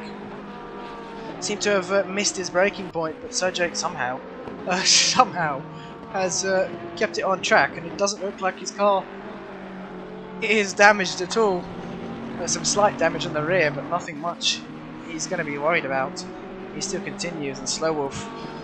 Oh, there we go. We saw the damage on the left-hand side then of the car. That's where the impact would have been, but it's still not much to be concerned about. He's still gaining here on Armobic just up ahead, and he could even be fighting for position. But Slowwolf is now going to have to defend from TFJ in P12, so very close between these two as well.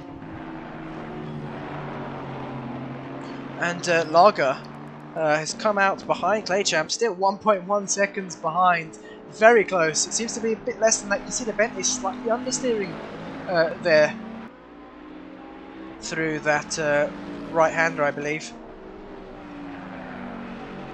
And obviously the Ferrari being mid-engined, it's quite an all-round car, but the gap's actually come down now, almost less than a second. I'm sure these two are going to be battling out till we cross the finish line. Swiss rolls now into the pits, the last driver to cross, to serve the mandatory stop, sorry. But we'll keep an eye on the delta between these top two. And back to this battle for P9 on Mobic, leading this pack, followed by Sir Jake in P10. He's putting on a lot of pressure here to Armobic just up in front. Slowwolf dropping back slightly. I think he's being a bit more cautious after his mistake he made last lap, which is good to see that he's being a bit more sensible now. But obviously we all make mistakes.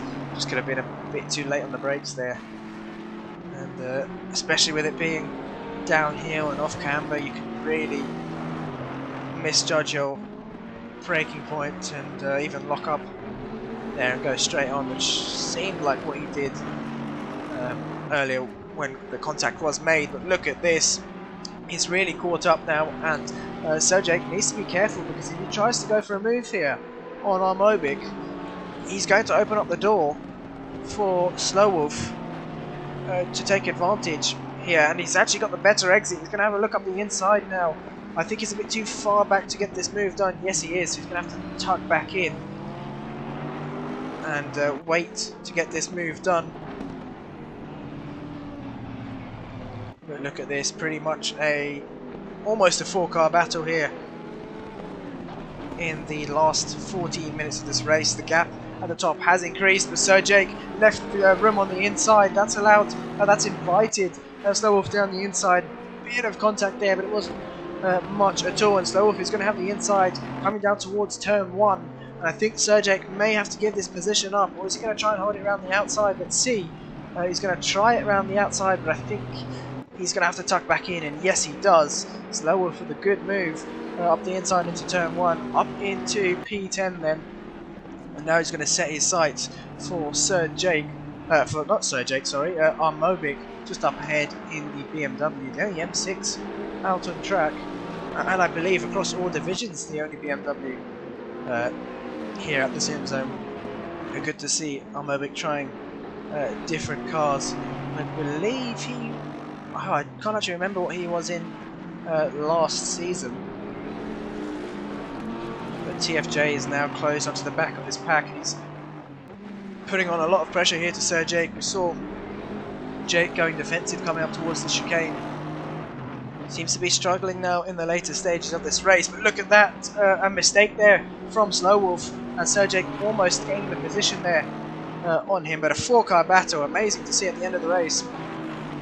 And pit stops really do, after the pit stops have served, they really throw up some action here in the later stages of the race, which is good to see.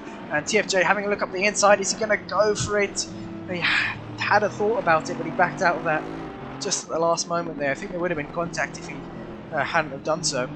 So good thinking there from TFJ, possibly the cleanest car on the grid at the moment.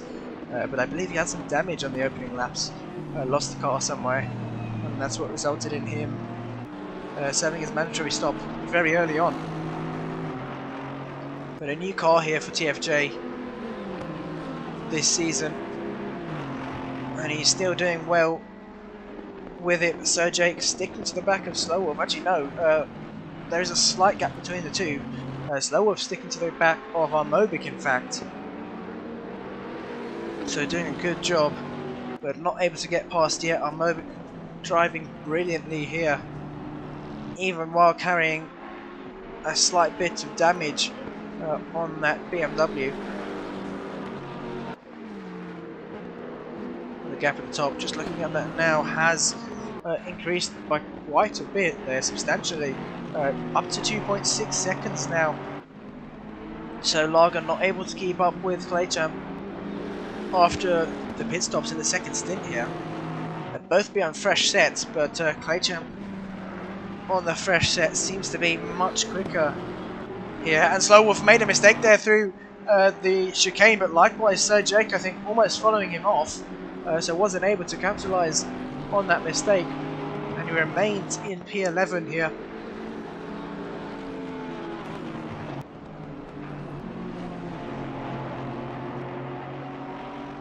Armobik just 5/10 up ahead, hasn't really been able to pull away. They've actually closed in on Armobik in this final sector, so it seems to be where the BMW struggles. We know the M6 has ridiculous straight line speed compared to some of these other cars, but Slowwolf wide there through the penultimate corner. Sojak has closed the gap, but nowhere to go for a move, and he's going to be, I think, left for dead here on the start-finish straight, although he is going to have a tow coming down the start-finish straight. He should be able to hang on just about. You can see the Bentley slightly pulling away now, and Slowwolf still sitting in P10, not able to get the move done on Armobik.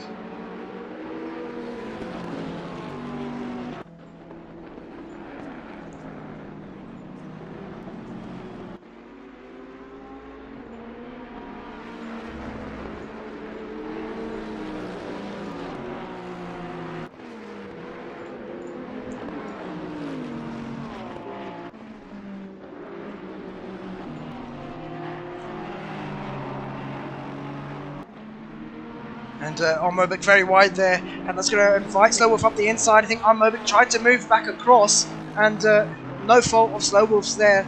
Armobik suffering some heavy damage on the car. I think he just tried to rejoin the track a bit prematurely there, and Slowwolf already had the inside, so a lot of positions lost for Armobik. I think he's going to have to pit here. He's not going to be able to continue with that damage. You can see already struggling. That looks like some heavy suspension damage there on the car. He's going to have to cut the chicane to bring it back into the pits. And that slight mistake there from Armobik has pretty much cost him his race. He hasn't got long to go to reach the pit stop, so it's worth trying to drive back. He has to be careful of the other cars coming through, and he's doing so. So well done there to Armobik for good awareness. But back to this battle for P9.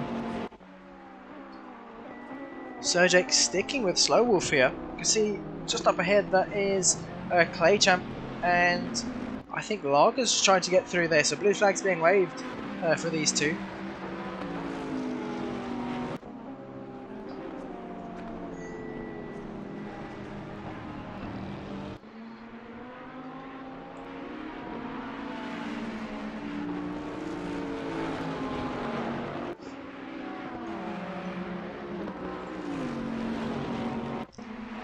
And there we go, Lager getting through Sir Jake, but now he's going to have to get through Slow Wolf, so blue flags will be waved. I wonder if he's going to let him through on this straight turn. Yes, he does.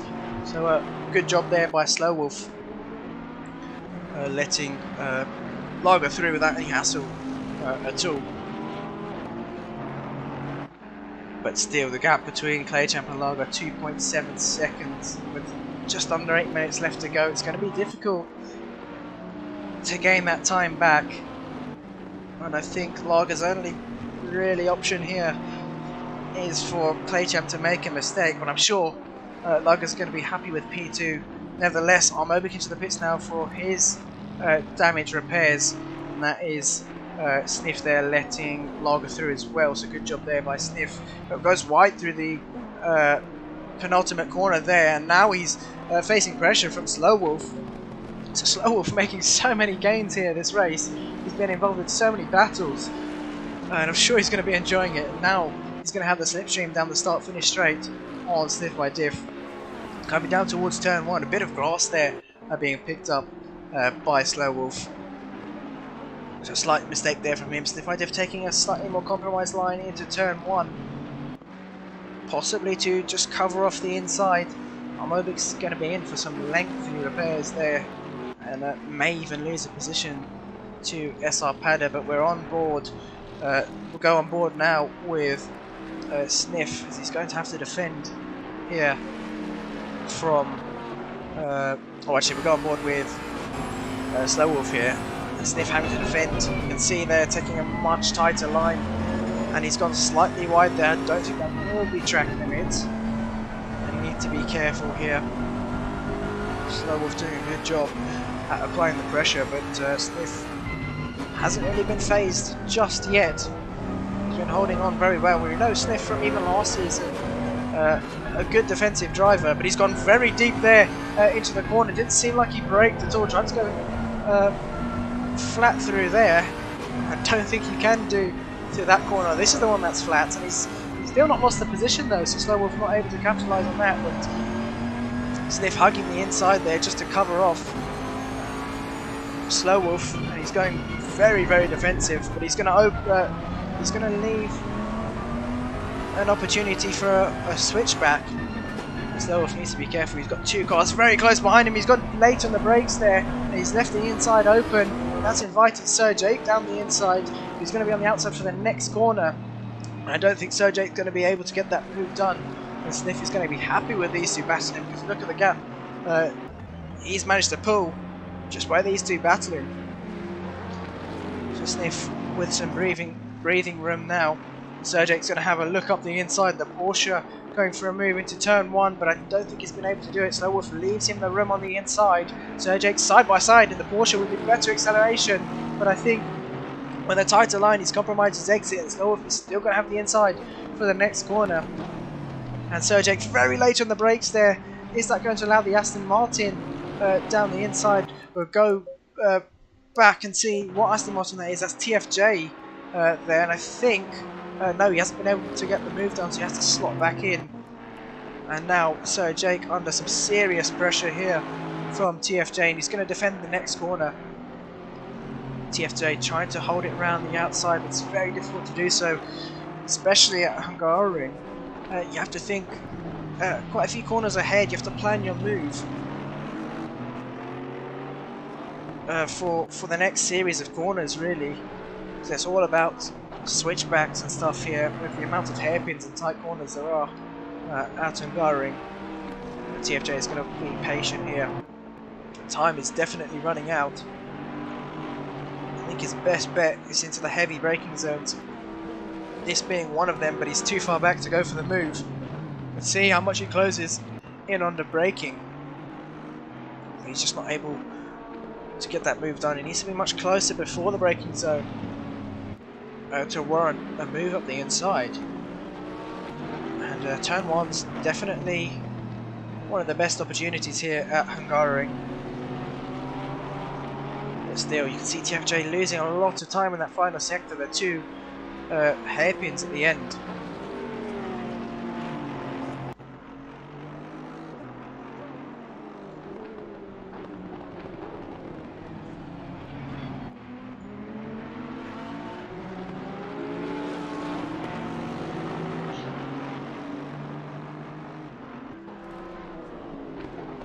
And now that is Slow Wolf having a look up the inside. Looks like Slow Wolf's actually made a mistake somewhere. Sorry, I didn't quite catch that.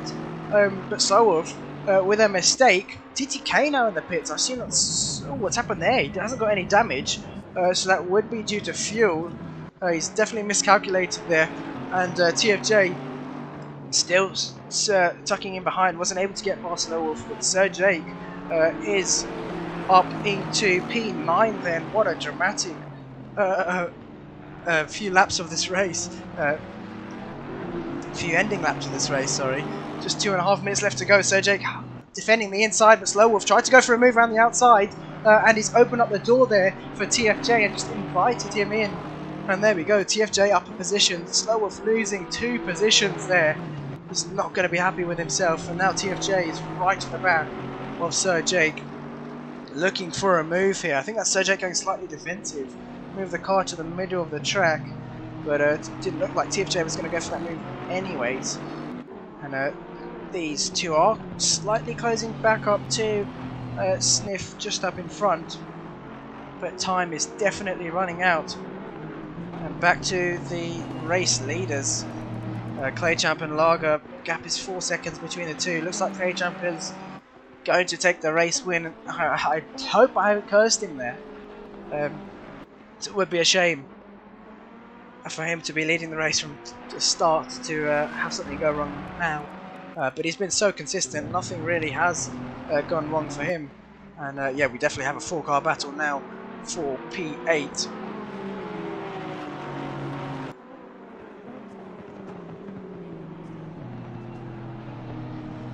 And just 1 minute left of this race.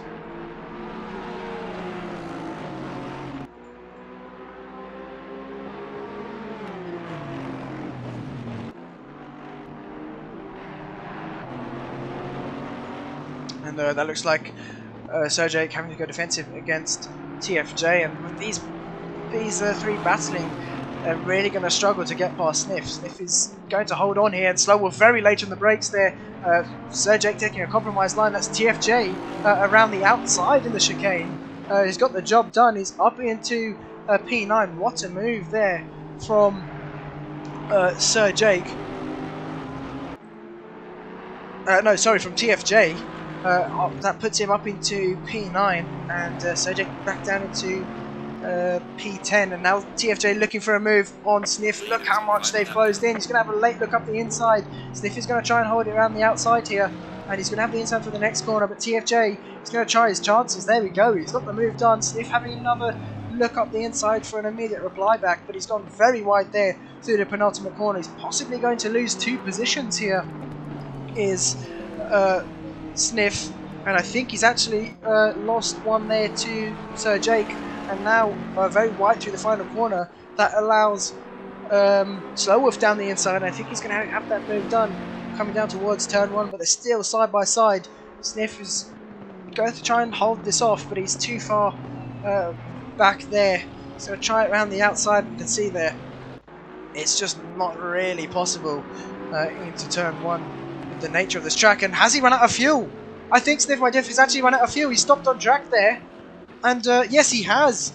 Sniff has run out of fuel, I believe, and really unfortunately he's going to lose a number of positions here. But back to the race leader, Claychamp. We are on the final lap now.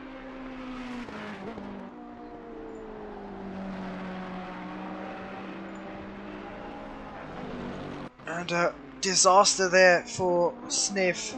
Really unfortunate. Yeah, Kenny just confirming Sniff is out of fuel. Just a miscalculation there. And unfortunate. See, he was doing a good job there at holding off, but Claychamp now rounding off the final corner. What a dominant performance there from Claychamp. Didn't have it that easy, or as easy as we expected it to be for Claychamp. But crossing the line in P1, Lager definitely keeping the pressure on to Claychamp. And a good finish there from Lager in P2. Dim Adjuster then has got a bit to go, but he'll be finishing in P3. And Sniff, there you go, losing a position then to TTK even. So Sniff then, I think, should have really pitted for fuel, but he's going to lose quite a few positions now. But he's obviously completed more than 75% of the race, so should be fine. But here we go, DeedeeTKU coming through the final corner now. Is going to cross the line in P3, a podium here. A very, very clean race from DeedeeTKU, and well done from him. He seems to be very happy from that. John Jig, unfortunately, losing out to DeedeeTKU off the start, but P4 on his debut race here at the SimZone, very respectable.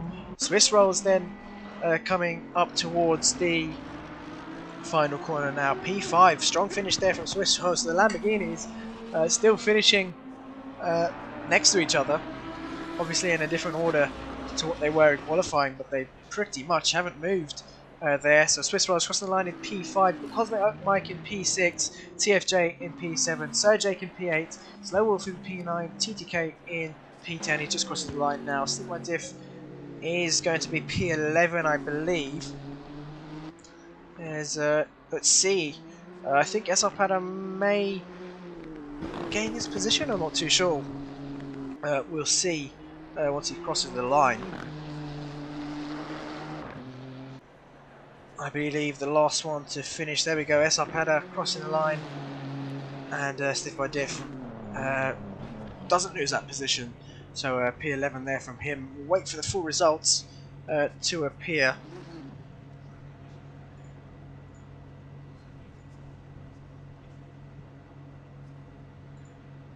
And they should come up in about a minute or so.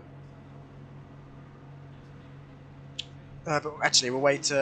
Well, yeah, we'll switch over to Division 1 very shortly. We'll grab the results afterwards. But yeah, make sure to stay tuned because we'll be back in about 5 minutes for Division 1.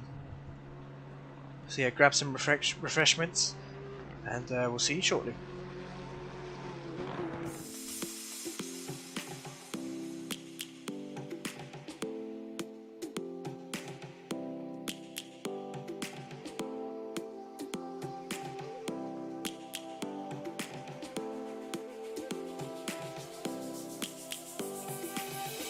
Lions roaring in the morning sun, searching for a longer day. People feeling like the light has just come. We must never stop the way. Birds chirping and I hear my name, grasping into life. Life is happy but it's so insane. We must merely make a start. Savannah, I'm coming home. Savannah, we'll never be alone. Savannah, the beauty of the world. Savannah, let's all take a ride. Savannah.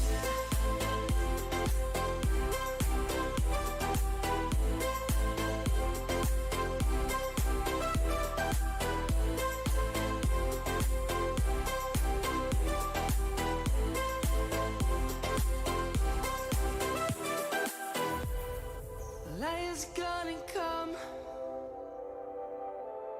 The birds have just begun. We will always take a stand for the people, for the land. Let's go back to when we were young.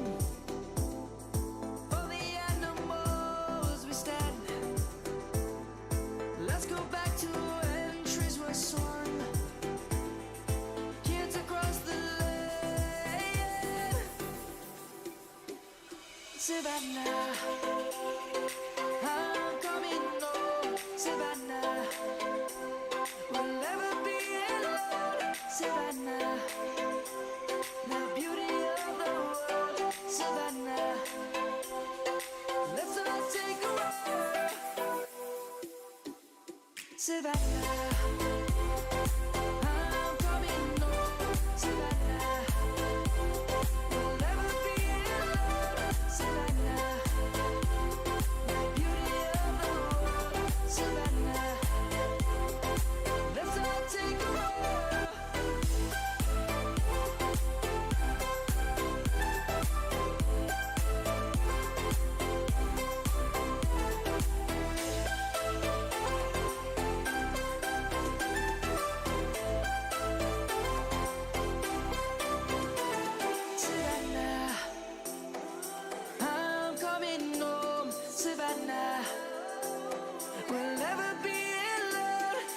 now.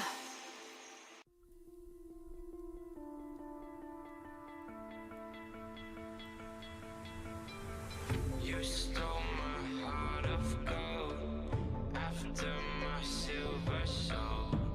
Can you dig any deeper now?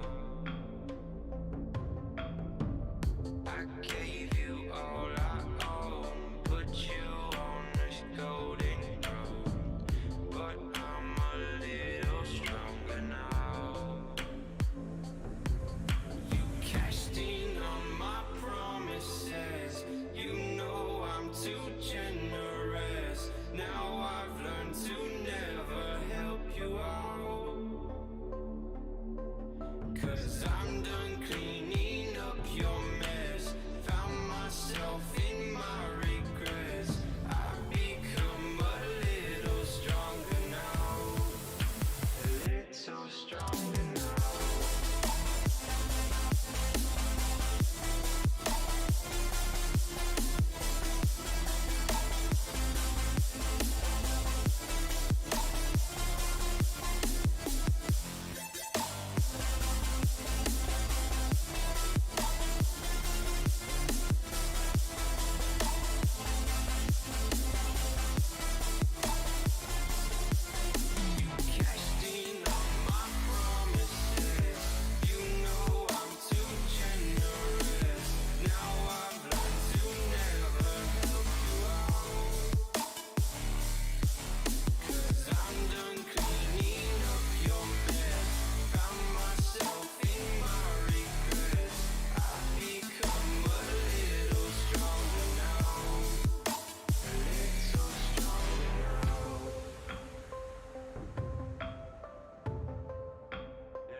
so fast, all tied up like a captive.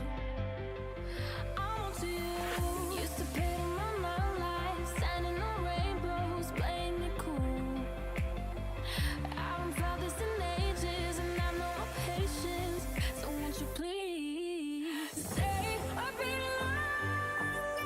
You're making me stronger, making me stronger. Stay a bit longer. You're making me stronger, making me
Welcome back, ladies and gentlemen, here for Division 1, the final race of the evening, the final division of the evening. And currently, oh, that's not right. Bear with us a second.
Okay, so should have 17 cars. Saloba, not sure how he's got in. This is a Division 2 driver.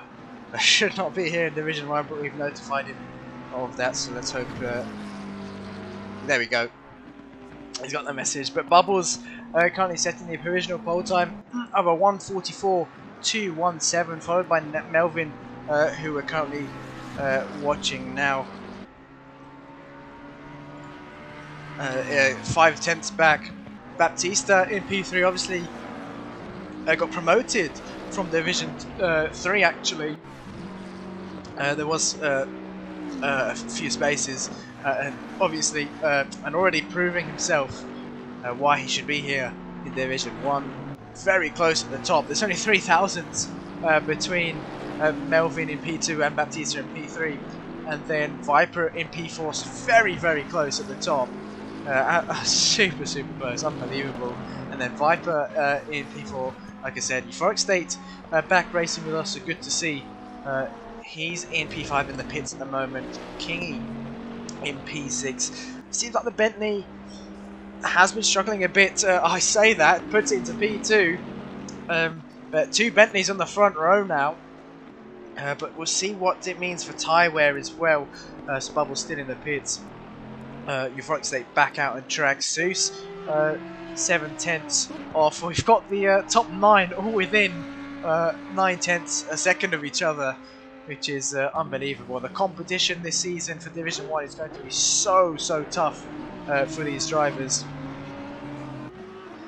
And we're going to see some great racing this time out.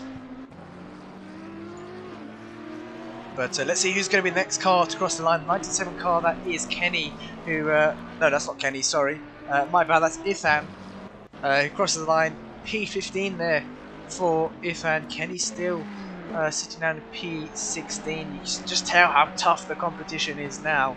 But the next car on a valid lap to cross the line will be the 89 car. That would be Rocco, who's in P14 at the moment.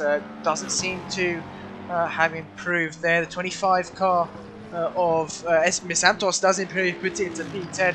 Also being promoted from Division 3. So now in Division 1 is Miss Santos. And currently running in P10 at the moment in this qualifying session. Now Kenny coming across the line. Will it be an improvement? Yes, it is. Puts it into P11. Good time there from him. Matching times with Miss Santos in P10. And I can tell you one thing. This is going to be so close. I think incidents are going to possibly be inevitable here, with all these drivers being extremely close. But we'll see. You never know. They could prove me wrong. We could have an outstanding clean race here. Some drivers trying some new cars this season as well. SVW into the Ferrari. So we stopped on the side of the track. Oh, there we go. Into the pits. Viper in the Ferrari after running with the Lexus last season. Melvin in the McLaren after running with the Lexus last season. And then, yeah, quite a few car changes as well. BST into the Porsche. But yeah, back to the qualifying session. Viper puts it into P2 now, 2.4 tenths off. None of these drivers have been able to get into the 43s like we saw Claychamp do. So yeah, Claychamp really setting the bar. Although he's not in Division 1, you can see the difference in times here. Although optimum track doesn't necessarily mean it's the same conditions in Division 2 and Division 1. Optimum starts from 90% grip and goes all the way up to 100%. But still, I don't think it would have made a huge difference in Claychamp's time. He definitely gels with this track, and Viper bouncing over the curbs there. But let's see who's next to cross the line. The 88 car of Oli RSR coming through the final corner. Currently sitting in P9. Is it going to be an improvement here as he crosses the line now? And it is, but it's not enough to gain a position there.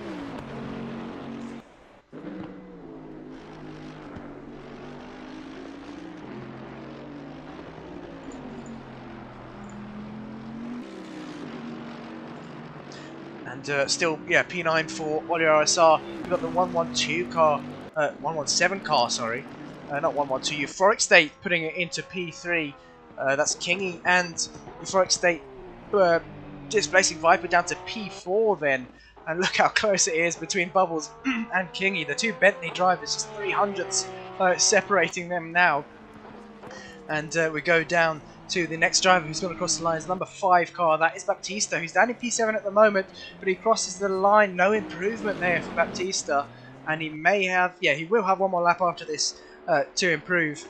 Now the 97 car of Ithan's going to cross the line, and doesn't seem to have gained a position there. We've got the 97 car now of Melvin. 3 championships he won last season, GT4s, GT3s, and the Porsche Supercar, but doesn't improve either. He's got one last, he might have one more lap after this as well. It's going to be quite tight for him. Trying a new car, just doesn't seem to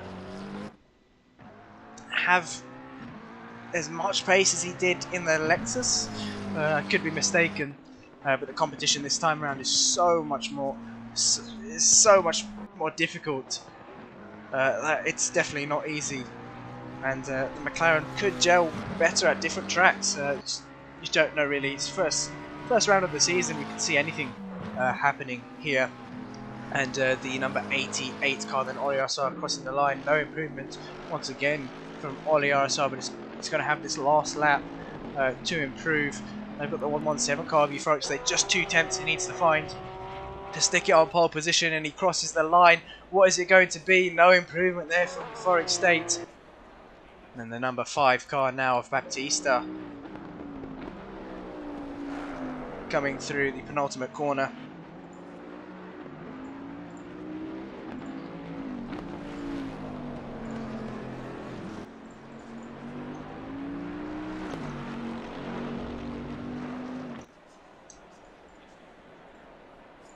And is it going to be... Oh, Baptista, there we go. Put it into P2. 6,000. Oh, sorry, just distracted by something there.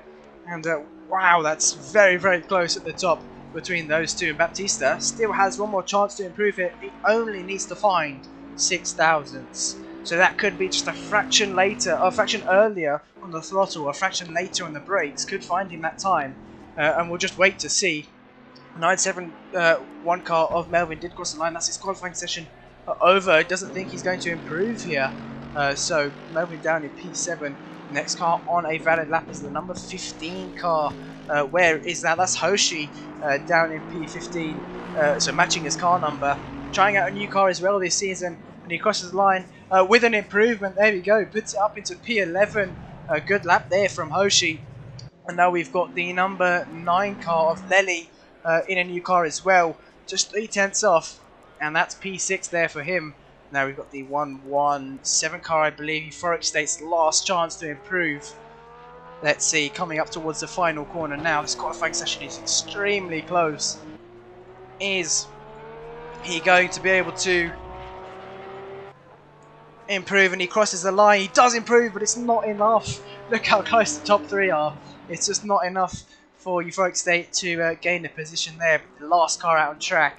Baptista now coming up towards the final few corners. Oh, a bit of a wiggle there, but he's got the last corner. You can tell he's pushing the car to its absolute limit, and he exits the final corner. He only needs 6 thousandths here. Is it going to be pole position here for Baptista? He crosses the line. No, it's not.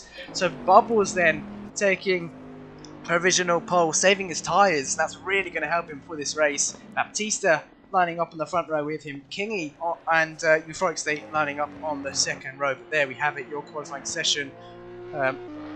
70 cars in the lobby, all within 1.7 seconds, which is absolutely amazing. But we'll be back for the race, so make sure to stay tuned.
go then onto the formation lap for Division 1, and we saw how close qualifying was. Probably the closest qualifying session we've ever had here at the SimZone.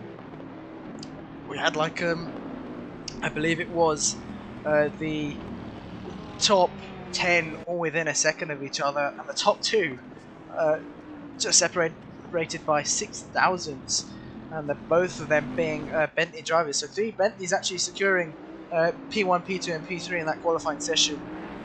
Seemed to be very quick here at Hungaroring. It's going to be so close in this race, and we hope the drivers can keep it clean, because with the competition this high, it's not easy to do so.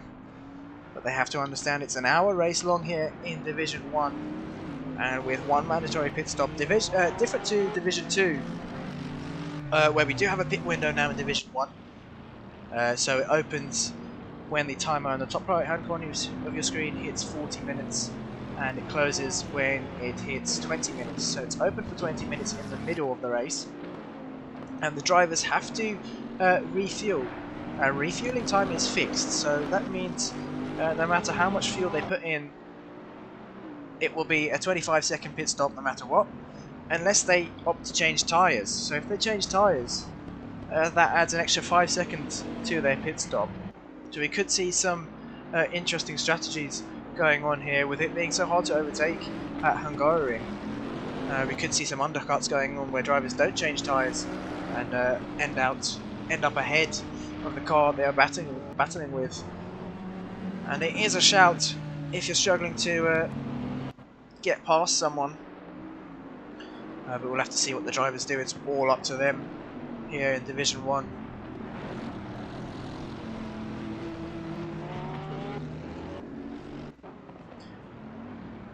Quite a variety of cars here. We've actually got 4 Bentleys, 4 McLarens, although one of them not able to turn up today.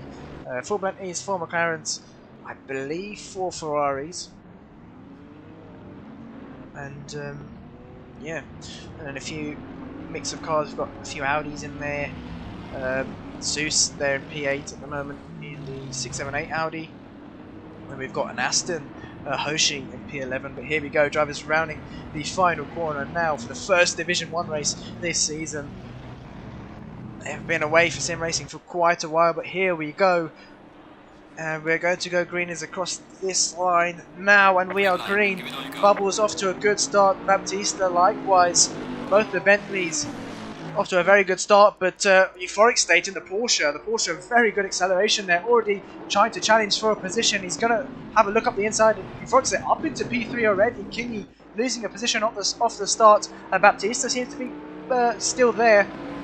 I thought he went off the track, but he's still there on the inside, and he's going to have to back out of that move. Bubbles defending the inside very nicely there, but Euphoric State having a look on the inside for the next corner, but no, has to back out of that. He's facing some pressure from Kingy now, but a very good start from Euphoric State, and a clean start from the field. But no, what's happened to Kenny? He's dropped back, doesn't seem to have any damage. Oh, I think that might just be the sheets shuffling around, sorry.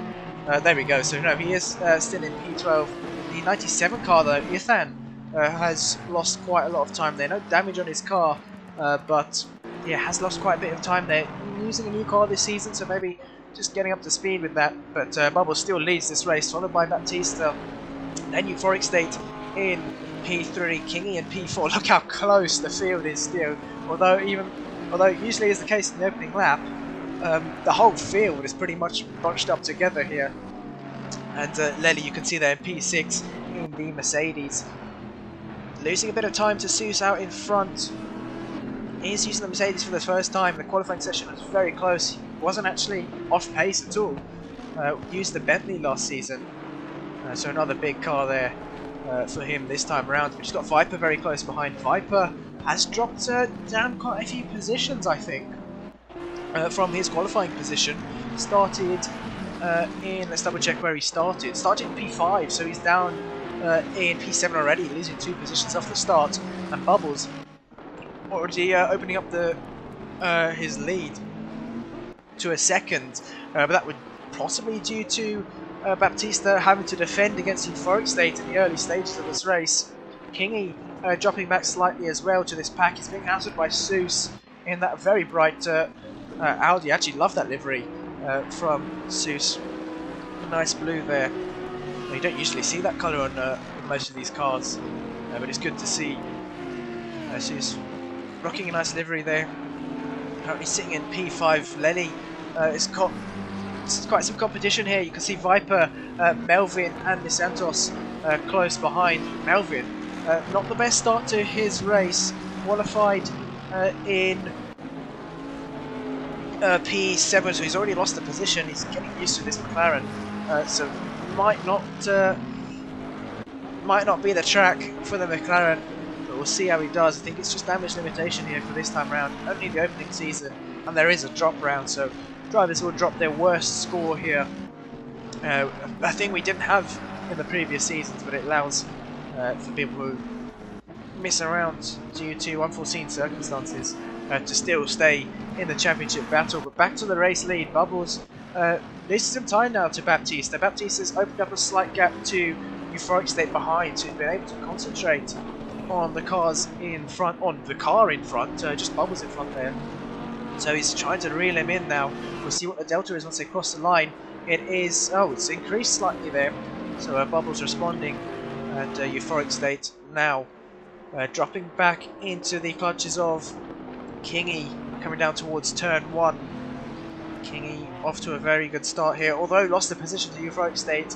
Kingy's very sensible off the start. So usually just tries to avoid any incidents, keeps his nose clean, doesn't mind losing a position off the start to do so, and usually has a lot of race knowledge, does Kingy, and that's what you need in races like this where it's so close.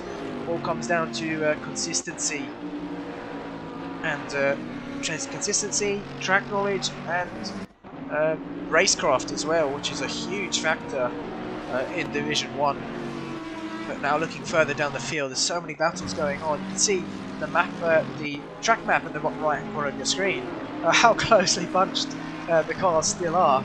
You seem to have sort of two separate groups going on, but still they're pretty much all one grey blur there on the track map. Viper running in P7 at the moment is being hassled by Melvin. Both of these drivers using different cars for the season. Usually you see them right at the top, P1 and P2, or on the podium at least, but they're down in P7 and P8 now, and it just shows how close the competition is here.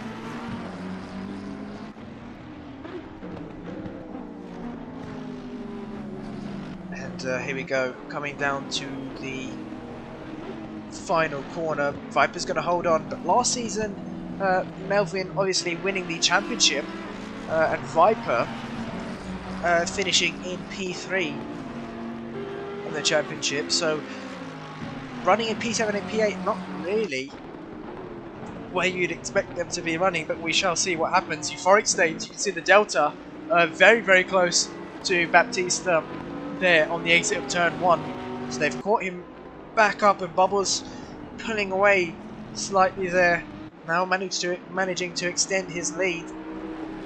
And I think these three behind don't really want to let Bubbles get away with this one. They're going to have to try and work together in the early stages of this race. Remember, we're only 6 minutes in, and it feels like much longer than that. But they don't want to let Bubbles out of sight here.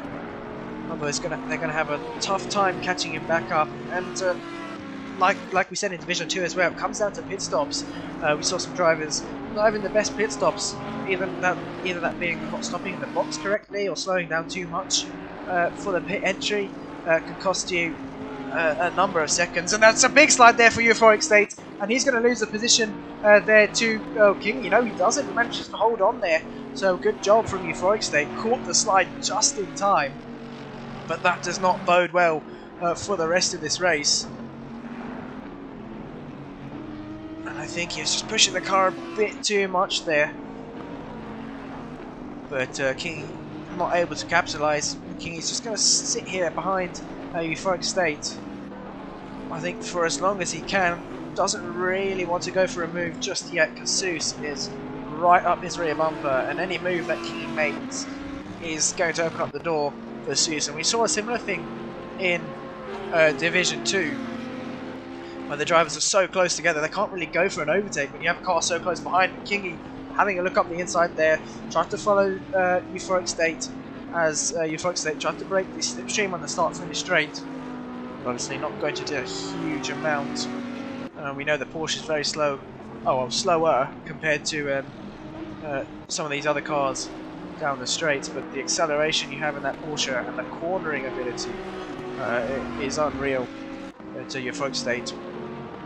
Doing a good job at holding off these cars behind him. You can see in the background Lely in the Mercedes running in P6, but he's got Viper and Melvin closing in on him. And the problem with this track is it's so difficult to overtake. Melvin's struggling to get past Viper, and I think these two, if they catch up to this pack just up ahead, they're going to struggle to get past as well. They really have to try and force the driver into an area, so maybe throw up a few dummies up the inside. That's what we saw Melvin do there, so brilliant timing. But yeah, BSTNNA into the pits, that's for... Oh, why is that? What's happened there? It looks like he may have picked up some damage. That won't be to serve his mandatory stop. But Euphoric State... what's happened to Euphoric State? He's hit the wall somewhere. He's dropped down to P5 then. He's got sustained some damage there on that Porsche. And that's unfortunate. He's lost 2 positions there to Kingy and Zeus. You can see the battle in the background. That is Viper having to defend from Melvin. He's also trying to go for a move on Lely in front. They have reeled him in quite significantly here. But Melvin not able to do anything. Coming down the start finish straight, Viper's going defensive there, keeping on the middle of the track, but he moves back over to the racing line. Melvin doesn't look like he's going to go for a move here. So Viper holding on for yet another corner. Let's look further down the field then. Drivers separated slightly, not a huge amount, but there's about a second between Diddy and SVW, and likewise a second between SVW and Rocco. So we could see some battles heating up later on. Deedee in the McLaren, obviously running a new car as well. Was in the Porsche last season. Absolutely loves the Porsche, if I'm not mistaken, does Deedee. But it's trying something different this season. It's good that drivers are trying something different, and still, as we saw in the qualifying session, it's so close to each other. And it's great to see. But BSTNNA still in the pits, so I'm not sure what's happened to him. He's going to have to get back out as soon as possible, otherwise he's not going to be able to pick up any points here. BST looks like he's got some damage. Had some damage, but he's not going to continue, and that's not going to bode well. Well, that's not going to count towards anything good. As we know, 3 retirements or 3 races missed does lead to you being removed from the championship here at the SimZone.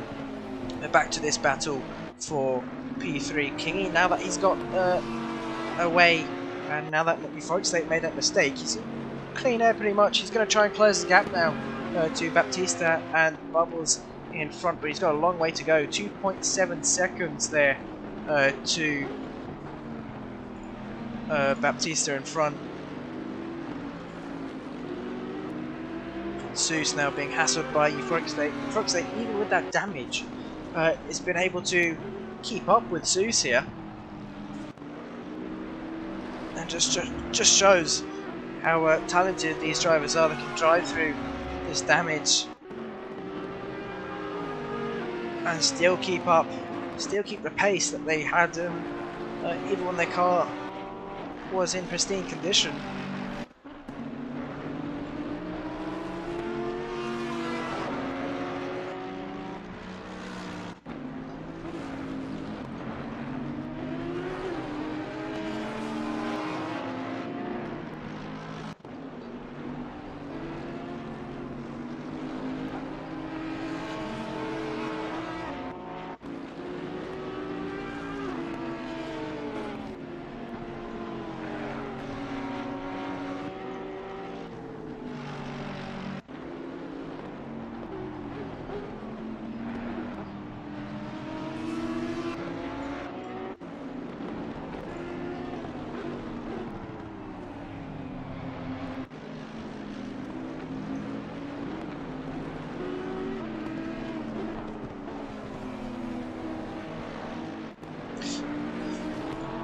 But here we go.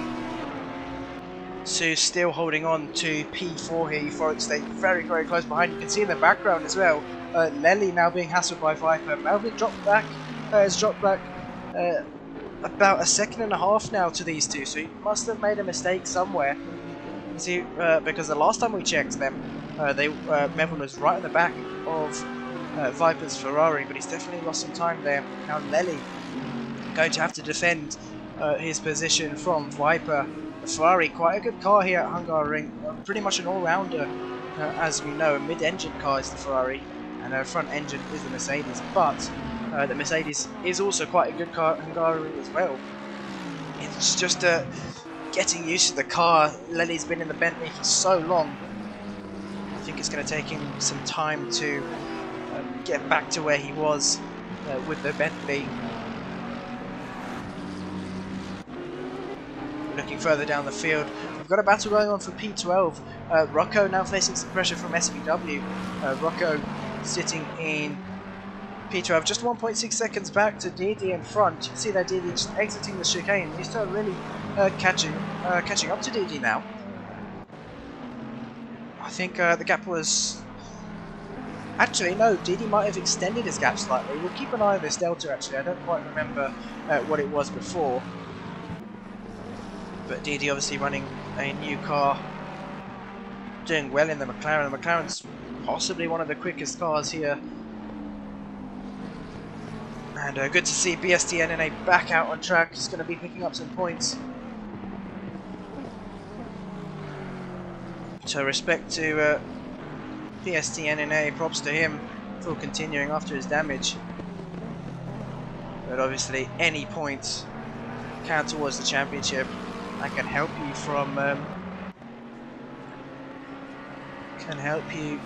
from being demoted into Division 2. With the competition being so tough, you definitely want to pick up as many points, pardon me, as possible. But Rocco now pulling away from SVW slightly, but they are reeling in Deedee, so the gap down to 1.2 seconds. It was 1.6, so 4/10 has been gained that previous lap. So it's just taking chunks here out of that gap between Rocco and Deedee. And I assume SVW is going to try and follow through, but we'll go back to this battle. Kenny and Ethan, we haven't seen these two battle it out on track before. That's Ethan trying to have a look up the inside of Kenny, but Kenny now holding onto the position. Ethan's going to have a look coming towards the chicane. It's not really a move he can go for. He's had to back out of that. But Kenny leaving the room there, bouncing over the curb, and he's got some damage on the right hand side of his car. Yeah, just doesn't seem to have the pace here at Hungaroring. Or he may have the pace, but just not compared to the competition at least. But Ethan trying to get past, also in a new car, was in the Ferrari last season. But Kenny, I'm sure, can gain a few more positions in the pit stops even. But now Ethan having a look up the inside, backed out of that one. But has he forced Kenny into a mistake? I think he has. Kenny's gone deep into the corner there, and Ethan's going to try it around the outside to have the inside for the final corner. I think he may do this.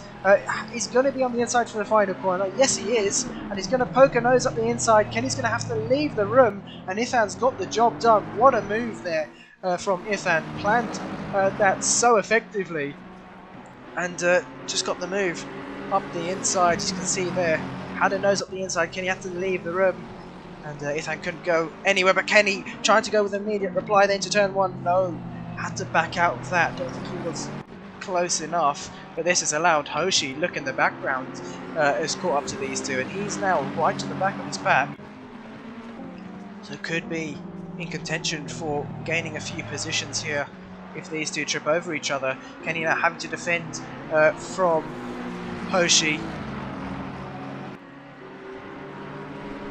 but coming up towards Blind Man, this left-hander, so easy to run wide here. This drive is keeping it within the track limits. Kenny holding on, but Hoshi having a look up the inside. Bit of a dummy there. Didn't seem like it fazed Kenny at all. But here we go. Now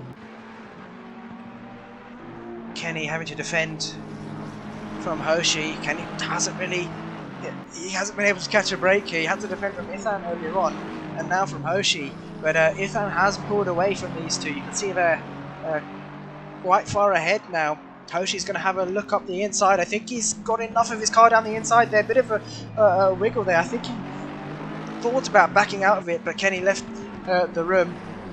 And props to both these two for driving respectfully. Kenny's going to have another look up the inside though. Hoshi's going to have to defend the last corner. No, he doesn't. He takes a normal racing line there. And Kenny just slotting it behind. Down into P16 for Kenny and up into P15 for Hoshi. We'll go back to the battle for P2. Look how close these two are. Now coming down towards turn 3, I believe. Turn 4. Blind Man.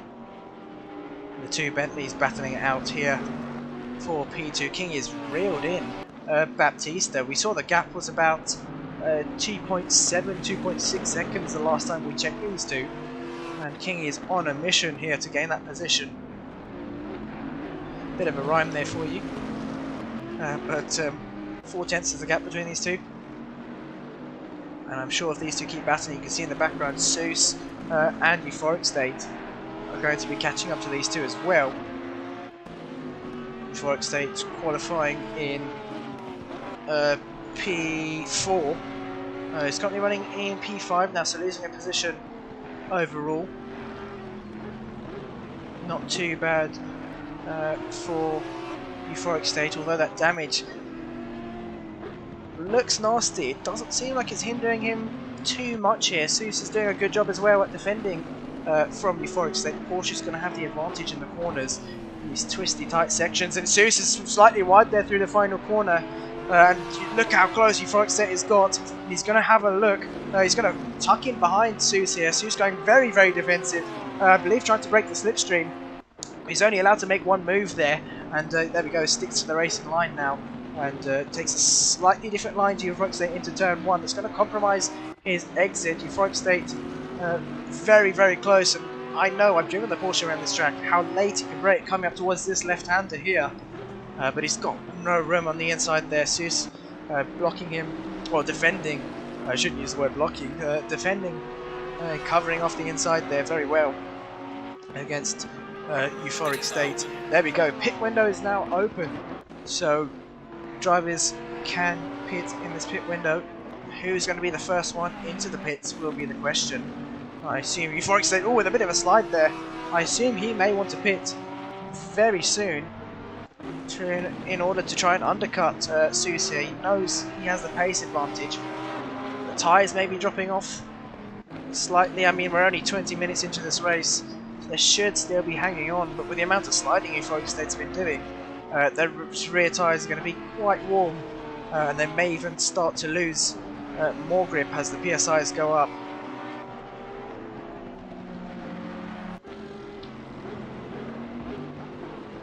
Looking in the background, Viper and Melvin still slightly spaced out. Viper's lost quite a lot of time to Euphoric State in front. Melvin's slightly reeling in Viper now in the later stage, in the pit stop stage. But Misantos running in P8, he seems to be closing in as well. Olioso in P9 doesn't really have anyone he's battling with, and he's going to dive into the pits there, following Euphoric State in. So my prediction was right, Euphoric State did pit that lap, but back to this battle, look how close they are here. Extremely close between the two. King, you're not able to get past yet. It's difficult when you're battling with the same manufacturer. You're going to be faster and slower in pretty much the same places, just due to the nature of the car, the characteristics of the car. It's much easier to battle with someone who's in a different manufacturer, but with two big Bentleys on track, it's definitely not easy to get past, and you definitely don't want to see one of those in your rear view mirrors, especially as Kingy said earlier. He mentioned earlier that he switched from the McLaren to the Bentley. Didn't like seeing the Bentley in his rearview mirror, so wanted to switch to it. instead, and he's been performing very well here in the Bentley. A lot of these drivers running the SimZone setups as well, so if you're interested in some setups that are proven to work, proven to improve your times, make sure to check the simzone.com/shop. There will be a link posted by Nightbot in the comments for that, and you'll see it at the bottom of your screen now as well, just cycling through. But here we go. Kingy loses some time now to Baptista. Baptista responded to the pressure. He's opening up that gap. He's unleashed the inner center in him, I guess. But he's really gaining some time here now, and we've got a situation here with drivers on different strategies. There are blue flags, but obviously being on different strategies, I'm not sure if they are a lap down here. Olios are letting them through. You can see there in the background that is Hoshi, who has pitted as well. I believe that was Hoshi. Let's just double check. Yes, it is. So Hoshi is going to be battling with Oliosar for position, and I'm not sure if Oliosar has lost some time here, because I believe he was a few positions higher than Hoshi, and the gap was much bigger between these two, but it's under a second now. And you can see in the background that Sue's coming to lap these two as well, but I think they won't be a lap down after their pit stops. So it should be okay, but I may be wrong on that, so we'll just have to wait for them to serve their mandatory stop. We'll go back to these two, Baptista and Kingy, still within a second of each other, although Baptista now he found some more pace somehow. He's maybe been managing the tyres in this first stint, but he's definitely started to pull away from Kingy.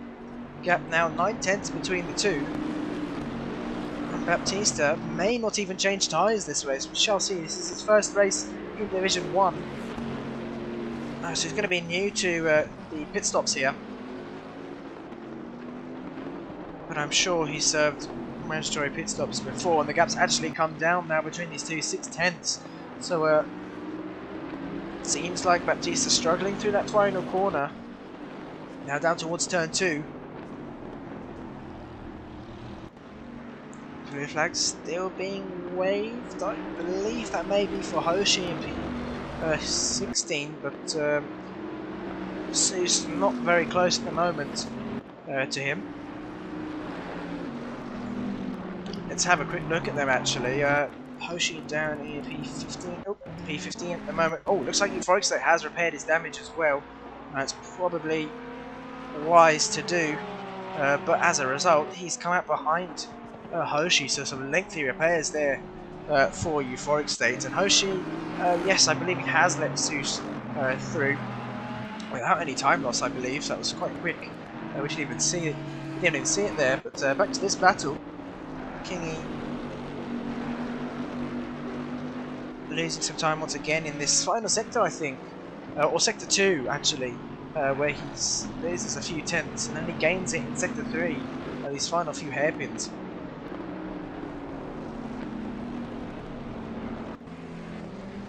But Rocco running in P12 ahead of Ethan and Oli RSR. So Rocco doing a good job on his first race here in Division 1. Didn't think he'd be promoted to Division 1 actually. We've had a few drivers moving to PC, so obviously a few spaces were available, and Rocco being that high up in the standings in Division 2 obviously got promoted, and he's doing a good job here so far. Still a few drivers, well, still more than half of the grid yet to pit. We've still got 13 minutes left of this pit window, so plenty of time. SVW now into the pit to serve his mandatory stop. And I believe he was battling with... I'm not sure if he was battling with Rocco. We'll see where he emerges once serving his mandatory stop. Where is Rocco out on track at the moment? So this is, I believe, still Sector 2. now into Sector 3. Yep, we're now into Sector 3 here. And Rocco, on your right hand, on the right hand corner of your screen, let's see where he comes out. Where is SVW? SVW still in the pits here. He's being dropped off the jacks now. There is a bit of a delay between the onboard and the live stream, but we'll see where Rocco is. Let's actually go back here to the onboard. Looks like Rocco has got past SVW, and by quite a margin there. So SVW loses some time in the pit stops. Kingy now into the pits. That's probably wise from King. He wasn't able to get past Baptista, so the undercut is definitely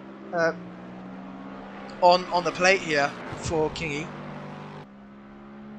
And Bubbles, Baptista leaving out on track for as long as they possibly can.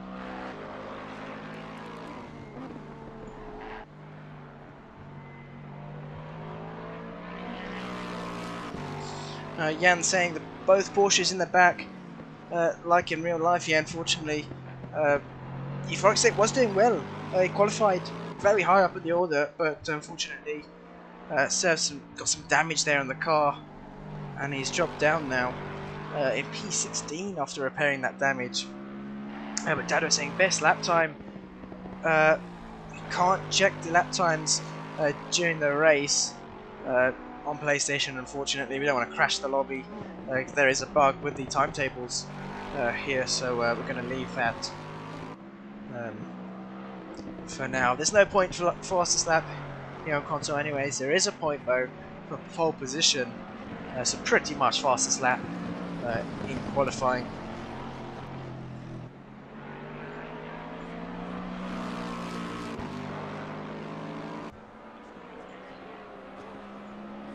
Yeah, good to see PST still out on track.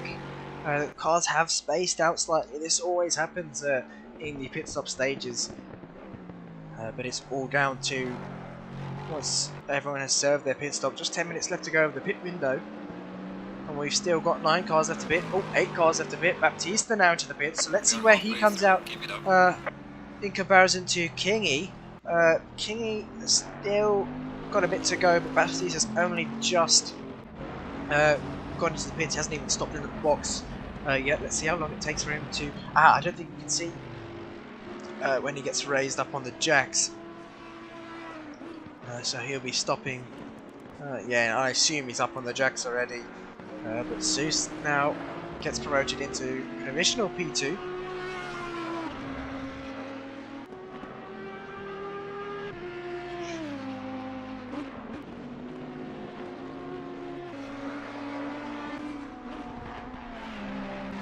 And he hasn't really got anyone to worry about at the moment. Viper's 3.5 seconds back, so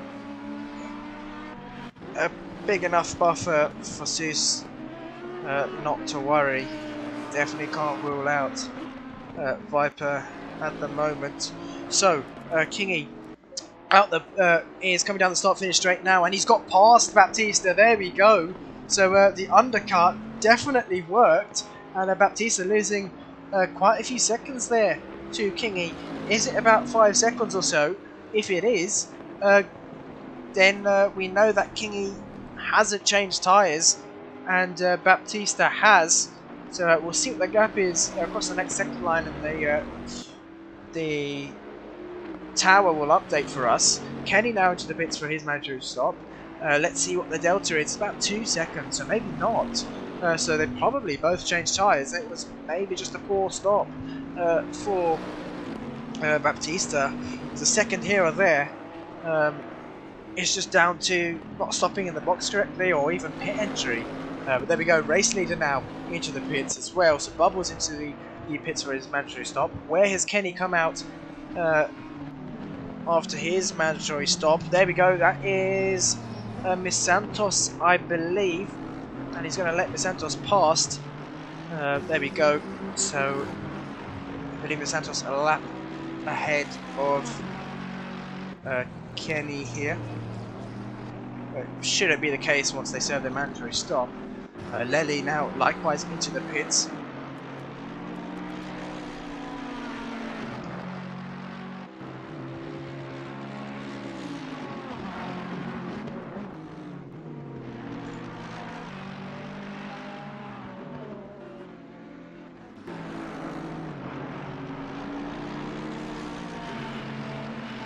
Here we go. Where has Bubbles come out? Has he come out in traffic? And yes, he definitely has. That's actually Kingy. Is that Kingy? Hold on. Looks like Bubbles has had a nightmare here. Yes, he has. Kingy side by side with Bubbles. He's going to be down the inside, is Kingy, and he's going to get the position here on Bubbles. Look how close they are. Not leaving just enough room for each other. But Bubbles, with not the best pit stop at all, has lost a number of positions here. He's lost his race lead here to Kingy, and it's going to have to be done on track now. Let's hope they can keep it clean, as Bubbles is going to have to get past the 3 Bentleys now, P1, P2 and P3. It's not going to be easy to get past a big Bentley like this. Sue's now into the pits. He's kept it out for quite long, so let's see where he comes out. Don't think it's going to be... Oh, it could be close to one of these top 3. We will see, but at the moment I don't think he's going to be close to Kingy or Bubbles. He may be close to Baptista, but he's only just gone into the pits, and these guys are coming into the 3rd sector now, so we shall see. But back to this battle for P8 now. Deedee, after his pit stops, in P8, so he's jumped quite a few people in the pit stops in front of Lely now, and he's facing pressure from Lely in the 2nd stint of this race. We'll go back to the race lead. It looks like King has opened the gap to Bubbles 1.1 seconds, so Bubbles really struggling here after his pit stop. He's going to need to get those tyres up to optimum temperature and pressure. It takes a couple laps to do so, possibly why he's been losing some time on his out lap. You can see here he's now having to defend from Baptista. Baptista looking for a position gain here on Bubbles. Bubbles obviously starting on pole position. Lost the position in the pit stops, which don't usually see from Bubbles, but he's definitely got some competition this season. And likewise to many of these drivers. Viper and Melvin still keeping out on track, so they're going to go possibly another lap. Where are they on track at the moment? They are coming to the final corner. So there we go. Viper into the pits. Melvin's going to keep it out for another lap. But we go back to this race lead. Bubbles with a mistake there through the chicane, and he's going to have to cut it there. But didn't gain any time whatsoever. So nothing bad. Nothing bad there from that. Looks like Baptista's actually gained from that mistake that Bubbles has made, and he's facing a lot of pressure here. Has Bubbles made a mistake with pressures in his pit stop when changing tyres? We don't know. There's definitely something gone wrong here, but Baptista really putting on the pressure here. He's trying to have a look left and right. Can't get a move done just yet. So we'll keep an eye on these two. Let's go down to the battle for P11. That's SVW and no, that's sorry, Oli Arsan and Ethan side by side there. And Ethan tried to get the move done on Oli Arsan. He had to look up the inside, had a nose there up the inside, but he had to back out of that and back out of that second move as well. So Oli Arsan keeping on to P12. And they've lost time to SVW up ahead. It was a 3-car battle, now down to a 2-car battle. SVW 1.5 seconds clear of these two, but I think that gap may come down in a matter of a lap or so.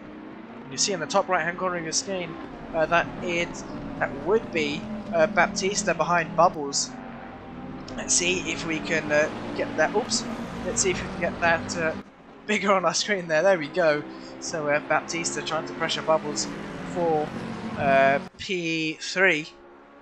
But we're watching this battle then between SVW, Oli Arsan and Ethan. Very, very close between these three. They've caught back up to SVW now. And he's going to have to defend coming into turn 2. You can see there he's going very defensive. and he's kept the car on the inside. Oliarasar's going to try it around the outside much later there on the brakes, and he's going to try to have the inside for the next corner, but no, had to back out. And oh, a big slide there from Oliarasar, but he's held it together, and that's compromised his exit. Can Ithan try and get this move done? No, Oliarasar defending the inside very well there, and Ithan not able to get the move done. But surprisingly, no drive-throughs here in Division 1 either. I don't think we saw any in Division 2. But yeah, a few of these drivers thinking they'd pick up some drive-throughs. We know Division 1 very, very skilled here. They know exactly what they're doing. You can see Oliarasar having to brake massively there to avoid running into the back of SVW. SVW new on the wheel as well. I'll mention that. And he's running in Division 1 pace already. He hasn't had it for long. Less than a week, I think. He's already pretty much up to pace here, but he's having to defend from Oliarasar. He's left the door open there. Oli is going to take that opportunity down the inside, but SVW holding it around the outside there, and he's going to have the inside for the next corner. But he's gone deep on the brakes, I think, and he's allowed the inside once again for Oliarasar. But Oli is going to be on the outside for the next corner. It's just interchanging positions on which side you're on, which side of the track you're on. And that's just the nature of hairpins, but SVW is going to have to defend turn 1. Oliarasar is having a look already, but no, SVW's staying on the racing line there. Ithan's taking the opportunity to go on the outside line. And brilliant driving from the three of these, SVW, Oliarasar and Ithan. Melvin now into the pits for his mandatory stop. Saw he was behind Viper before they pitted, so let's see where he comes out then. If he's gone for an overcut, and if it's worked, we shall see.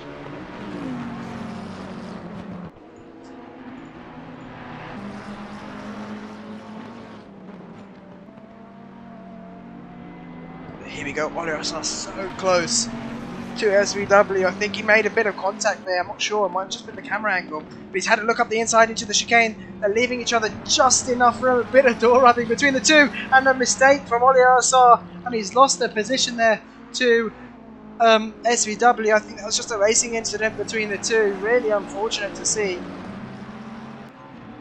They just got caught together slightly and stuck together there. But pit window now closed, everyone has served their mandatory stop. But that's the risk you take when going for an overtake in that chicane. It's so risky to do. It's such a narrow part of the circuit. I think possibly the narrowest part here at Hungaroring. And it is a risk that you take. But Melvin, after the pit stops, has come out. Let's see where he's come out. Is that P4? Is that correct? Seuss is... No, it's not correct. So he has come out behind Viper. But look at this. Viper and Seuss very, very close here. Battling out for P4. Looks like Seuss is under some heavy pressure. Just 90 minutes left to go of this race. And likewise, Bubbles and Baptista still battling it out as well. We saw them two on the right hand corner of your screen. But Baptista not able to get the move done. Definitely keeping Bubbles on his toes here. Kingy opening up the lead, his lead to 2.5 seconds.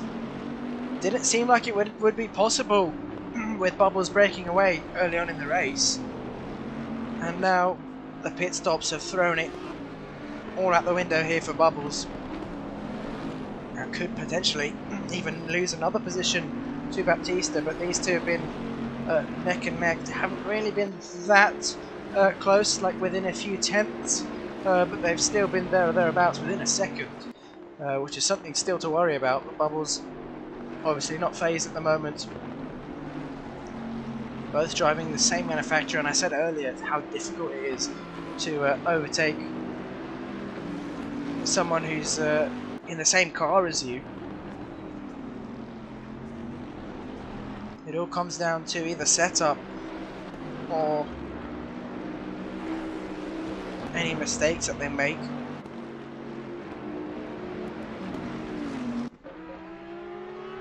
Now Viper losing some time to Seuss just up ahead.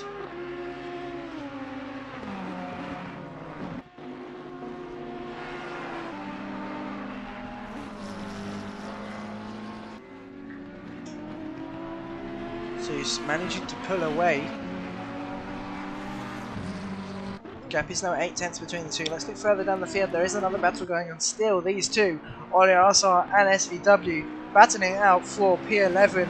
Oliarasar, after his mistake, has caught back up, which is good to see, but a bit more contact between the two. I think Oliarasar turning a bit too early there, but nothing to worry about. Just hard racing between the two, which is great to see. And SVW holds on for yet another corner. Oliarasar is trying everything he can here to get past SVW. He's got plenty of time to do so still. 17 minutes, just under 17 minutes left in this race. A lot of time to force the driver in front into an error. And you can see there Oliarasar going for a little dummy, just looking left and right. And I think it may have played in his favour, because SVW bouncing over the curbs in the chicane, and Oliarasar is going to have a look up the inside. But no, he took too much curb there. He just wasn't able to get the exit he wanted. And SVW once again comes out in front and holds on. So very good driving from SVW. And we've got blue flags there. I think that may have been the 117 car. Euphoric State, has he had an off there? Yes, he's facing the wrong way. What's happened there to Euphoric State? Seems like he's rolling back there. Really not sure what's happened to Euphoric State, but he's going to continue. It's a disaster for him. Doesn't seem like he's got any damage on his rear, so I don't think he was punted anyway. Might have just lost it there himself. He's got damage on the front, so he's hit the front of something, possibly the barriers. That's unfortunate to see. He was running so well early on in this race, and he's dropped back now down to P16. And the two Porsches, P16 and P17, usually the fastest cars here at Hungaroring, but unfortunately not doing so well.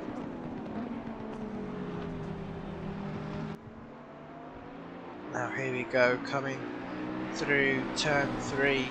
Looks like Oliarasar has got past SVW, didn't catch that, but now he's going to try and pull away. SVW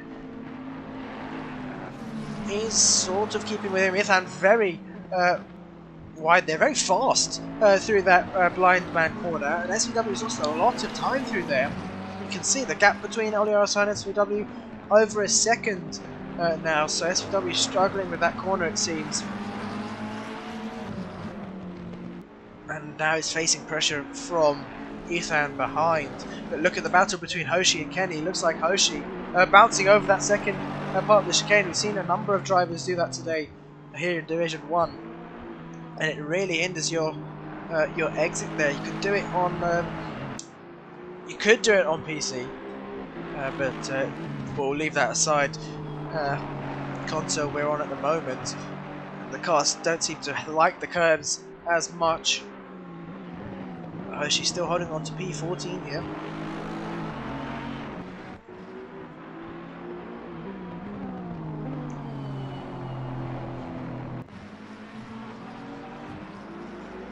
And we can see Hoshi defending the inside for the final corner. Kenny trying it around the outside, and he's going to try for the switchback onto the start-finish straight. Yes, he is. He's going to have the inside for the next corner, but is he alongside enough? Kenny, yes, as they cross the line, it says Kenny's got the position, but Hoshi's going to try and fight back for it. Has Kenny been able to get the move done? I think he's slightly ahead now coming into turn 1. He's going to get the move done there. Good job by Kenny. Very good move there. Once again, just planning his move. A few corners ahead, and Baptista back into the pits now. What's happened to Baptista?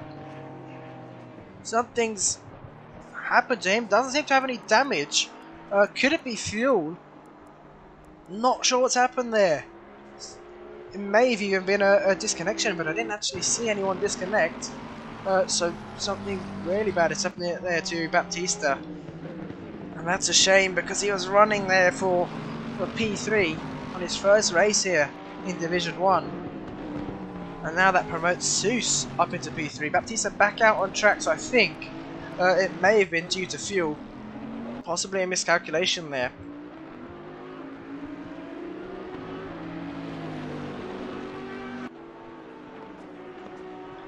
But yeah, we'll get confirmation of that after the race. On what happened to Baptista. We go back to this battle. Ithan down the inside of SVW, and he's got the move on. SVW using another position there. Ithan up into P11. And it seems to be that these final two corners, these hairpins, are when most of the moves are being made. These two and turn 1, of course, are where most of the moves are being made. And it's evident why you can set someone up. You can set someone up through those final corners. You just have to plan it in advance to go for the switchback, really. And looking back to the battle for P4 and P5, Melvin is caught back up to Viper. Viper seems to be struggling now in this second stint. Maybe the tyres dropping off, maybe he hasn't switched, maybe he hasn't changed his tyres. Maybe having a look up the inside, bit of a dummy there. Viper is a seasoned racer here at the SimZone. No, that's not really going to phase him at all. And he's hanging on for now.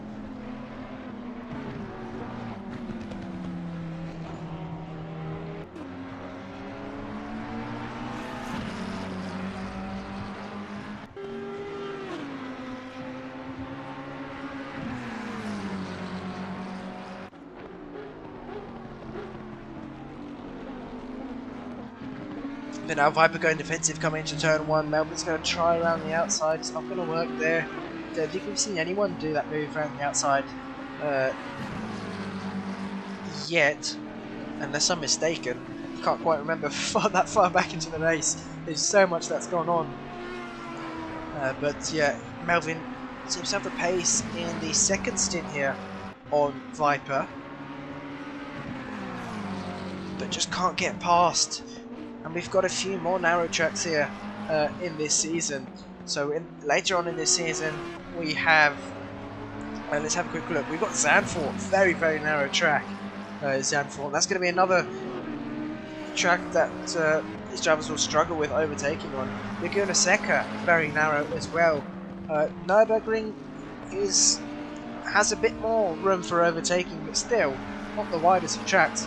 But then on the opposite spectrum, you have tracks like Spa. Bathurst is quite narrow as well in the mountain section, but in other parts of the track it's quite wide and plenty of room for overtaking. But Melvin, you can barely even see that McLaren behind that Ferrari of Viper. That's how close he was on the brake, and he's going to have a look up the inside, but Viper moves back over to the inside there to cover him off. But as a result, he's gone deep on the brakes, and he's going to be on the outside there. He's lost a position. What a move there from Melvin.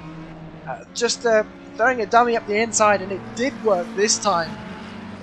So Viper falling for the dummy and down into P5 now.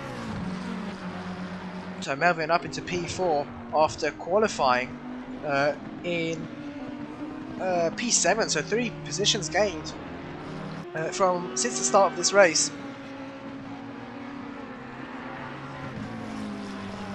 And now he's going to try and pull away here from Viper, but Viper, look how close Viper is still. He's not going to let Melvin get away with this one. He's still going to battle it out on track for as long as they can.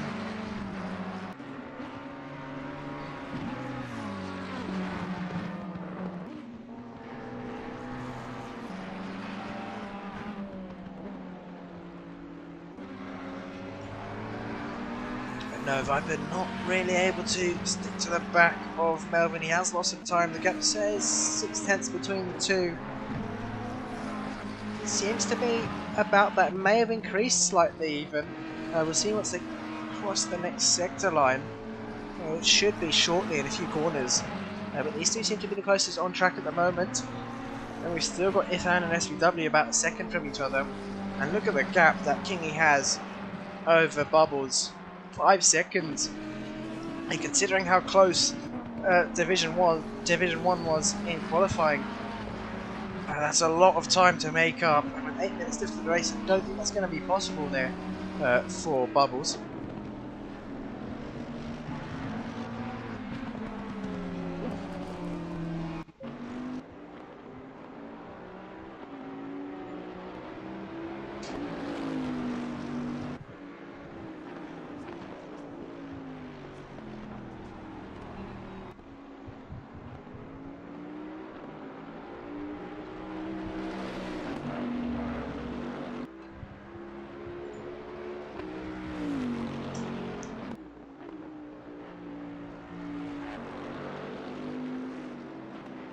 As you can see, Baptista, after his mistake, or his pit stop really, we're not sure what happened, could have been fuel, but he's down in P15. And he's about 30 odd seconds back from Hoshi in P14, but there we go, you folks, they moving out the way for Baptista. Folks, they as well started in what I believe was P4, sorry, Euphoric State was. He's now down in P16, obviously had a few offs. I don't think any fault of anyone else's, but unfortunately the Porsche, quite hard to tame. Not the easiest of cars to drive. Especially when you're pushing it to the limit.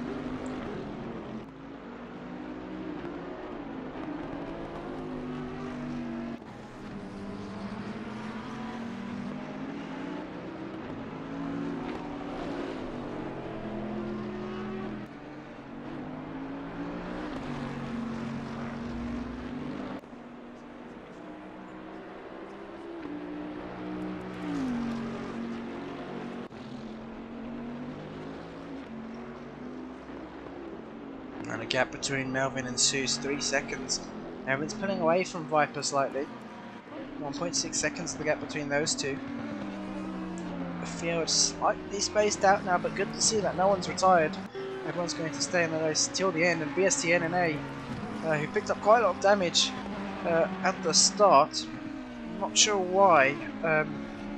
He didn't catch it on stream, but only he would know. But yeah, good to see him back out on track, and he will definitely be picking up points for P17 in this race. And looks like, looking at the battle between Hoshi and SVW, it's very, very close. Hoshi's seems to have lost a lot of time to Kenny then. They were battling at one point. The back end of that Aston seems to be sliding ever so slightly there. And he's losing some time to SVW.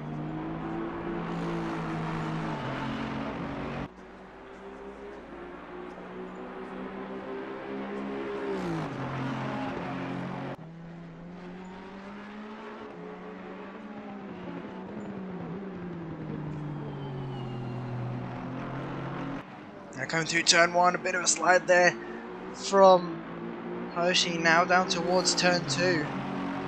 SVW very close to the back of him.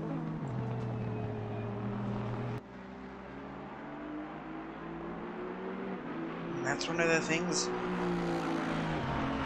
with tyre wear on this track. As soon as you heat up those rears a bit too much, the rear end starts stepping out slightly, but Hoshi's got it tamed once again. SVW very wide there. Needs to be careful. I'm not sure how many track limits warning these drivers are on. There's no way of us telling.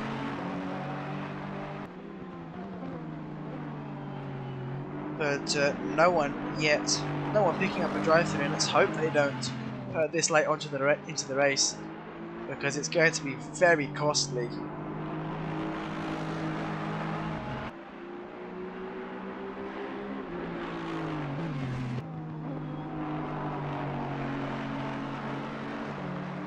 And SVW once again wide. That's possibly another track limit warning for SVW. Needs to be careful here. You can tell he's pushing the car a bit too much and over the limit. That's why he's getting possibly that understeer and running wide.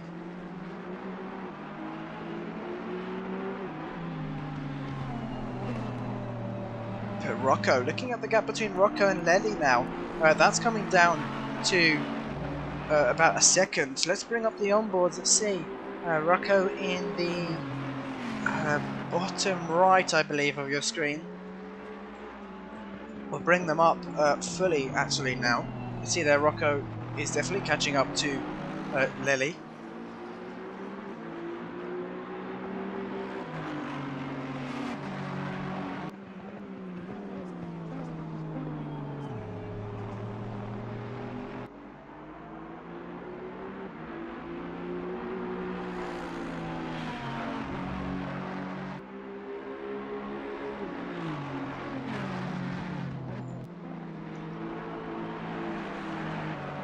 gap between SVW and Hoshi still within a second. Hoshi managing to pull away now. Obviously the Aston a new car to him, but he's doing a good job here. SVW trying to push the car past the limit. I think that's where he's going wrong. You just need to be on the limit. Anything past that is actually slower, believe it or not. But SVW now seems to have the car a bit more tamed, under control now. And he is slightly reeling in Hoshi, but he's... Oh, I spoke way too soon there. The commentator's curse coming into effect, and he's going to lose a lot of time now to Hoshi. Got a bit too much of the curb, and the back end stepped out. So unfortunate there for SVW. So I don't think he's going to be close to Hoshi. With just, I believe, a couple more laps to go. Where is Kingy at on track? Now Kingy is coming up towards the final few corners. So yeah, we'll have one more lap after this, and then that will be it for round 1 here at the SimZone. For Division 3, of course. Division 1, of course. This is definitely not Division 3. But there we go, leader on the final lap now. And the gap between Rocco and Lely has increased slightly, up to 1.4 seconds. Rocco and the Lexus on the right hand side. You can see Lely just up the road. But with 1 lap left to go, it's not going to be an easy task. He might just have to settle here, might just have to accept he's not going to get this position done, but he's going to have to try and fight. I think the best thing, what I would do, is try and fight towards the end. So you never know, Lely could easily make a mistake at any point this next lap.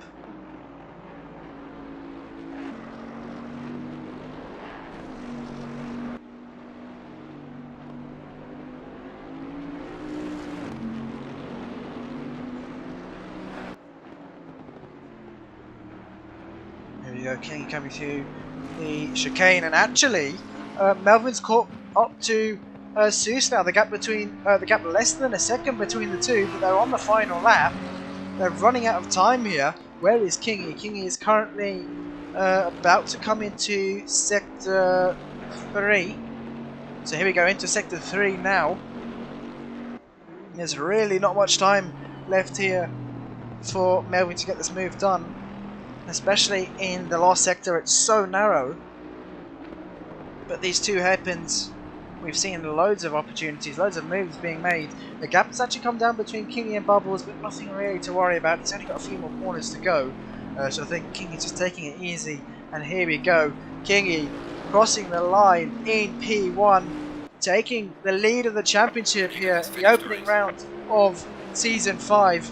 And Bubbles, after qualifying on pole, losing the position in the pit stops, finishes in P2. Seuss crosses the line in P3. Melvin in P4. The driving for both of them. Viper crossing the line in P5 then. Ms. Santos, new to Division 1, crossing the line in P6. Lely then is going to hold on here, but look how close Rocco is there. I think a few more laps and he would have been in would have had a chance to get the move done. But Lely finishing in P7, Rocco in P8, Deedee in P9. Oli Arsar is going to finish in P10. Ethan still a bit to go.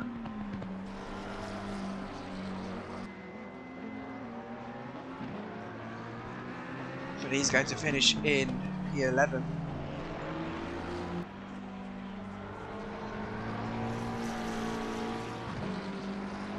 And there we go. Ethan crossing the line in P11. Kenny crossing the line in P12, I believe that's where he qualified in fact. No, qualified in P13. So gaining a position this race. Hoshi crossing the line in P13. SVW then coming through the final corner and crossing the line in P14. Baptista in P15, Euphoric State in P16, and BST NNA in P17. So there we have it then. Kingy taking the win here at Hungaroring. It's going to lead the championship coming into round 2, which I believe is Suzuka. So not one we've raced on here on console in quite a while. And definitely the Mercedes are going to be very strong around Suzuka. But Bubbles finishing in P2 and Seuss in P3. That is your top 3 here, your podium for the Division 1 race. Round 1. And that is it then. Make sure to subscribe and like to the stream if you have enjoyed the racing this evening. But from us, it's good night, and make sure to tune in for our later streams. We will have a schedule up. There is a schedule on our website, so make sure to check that out as well. But it is good night from us, and have a good evening. Green light.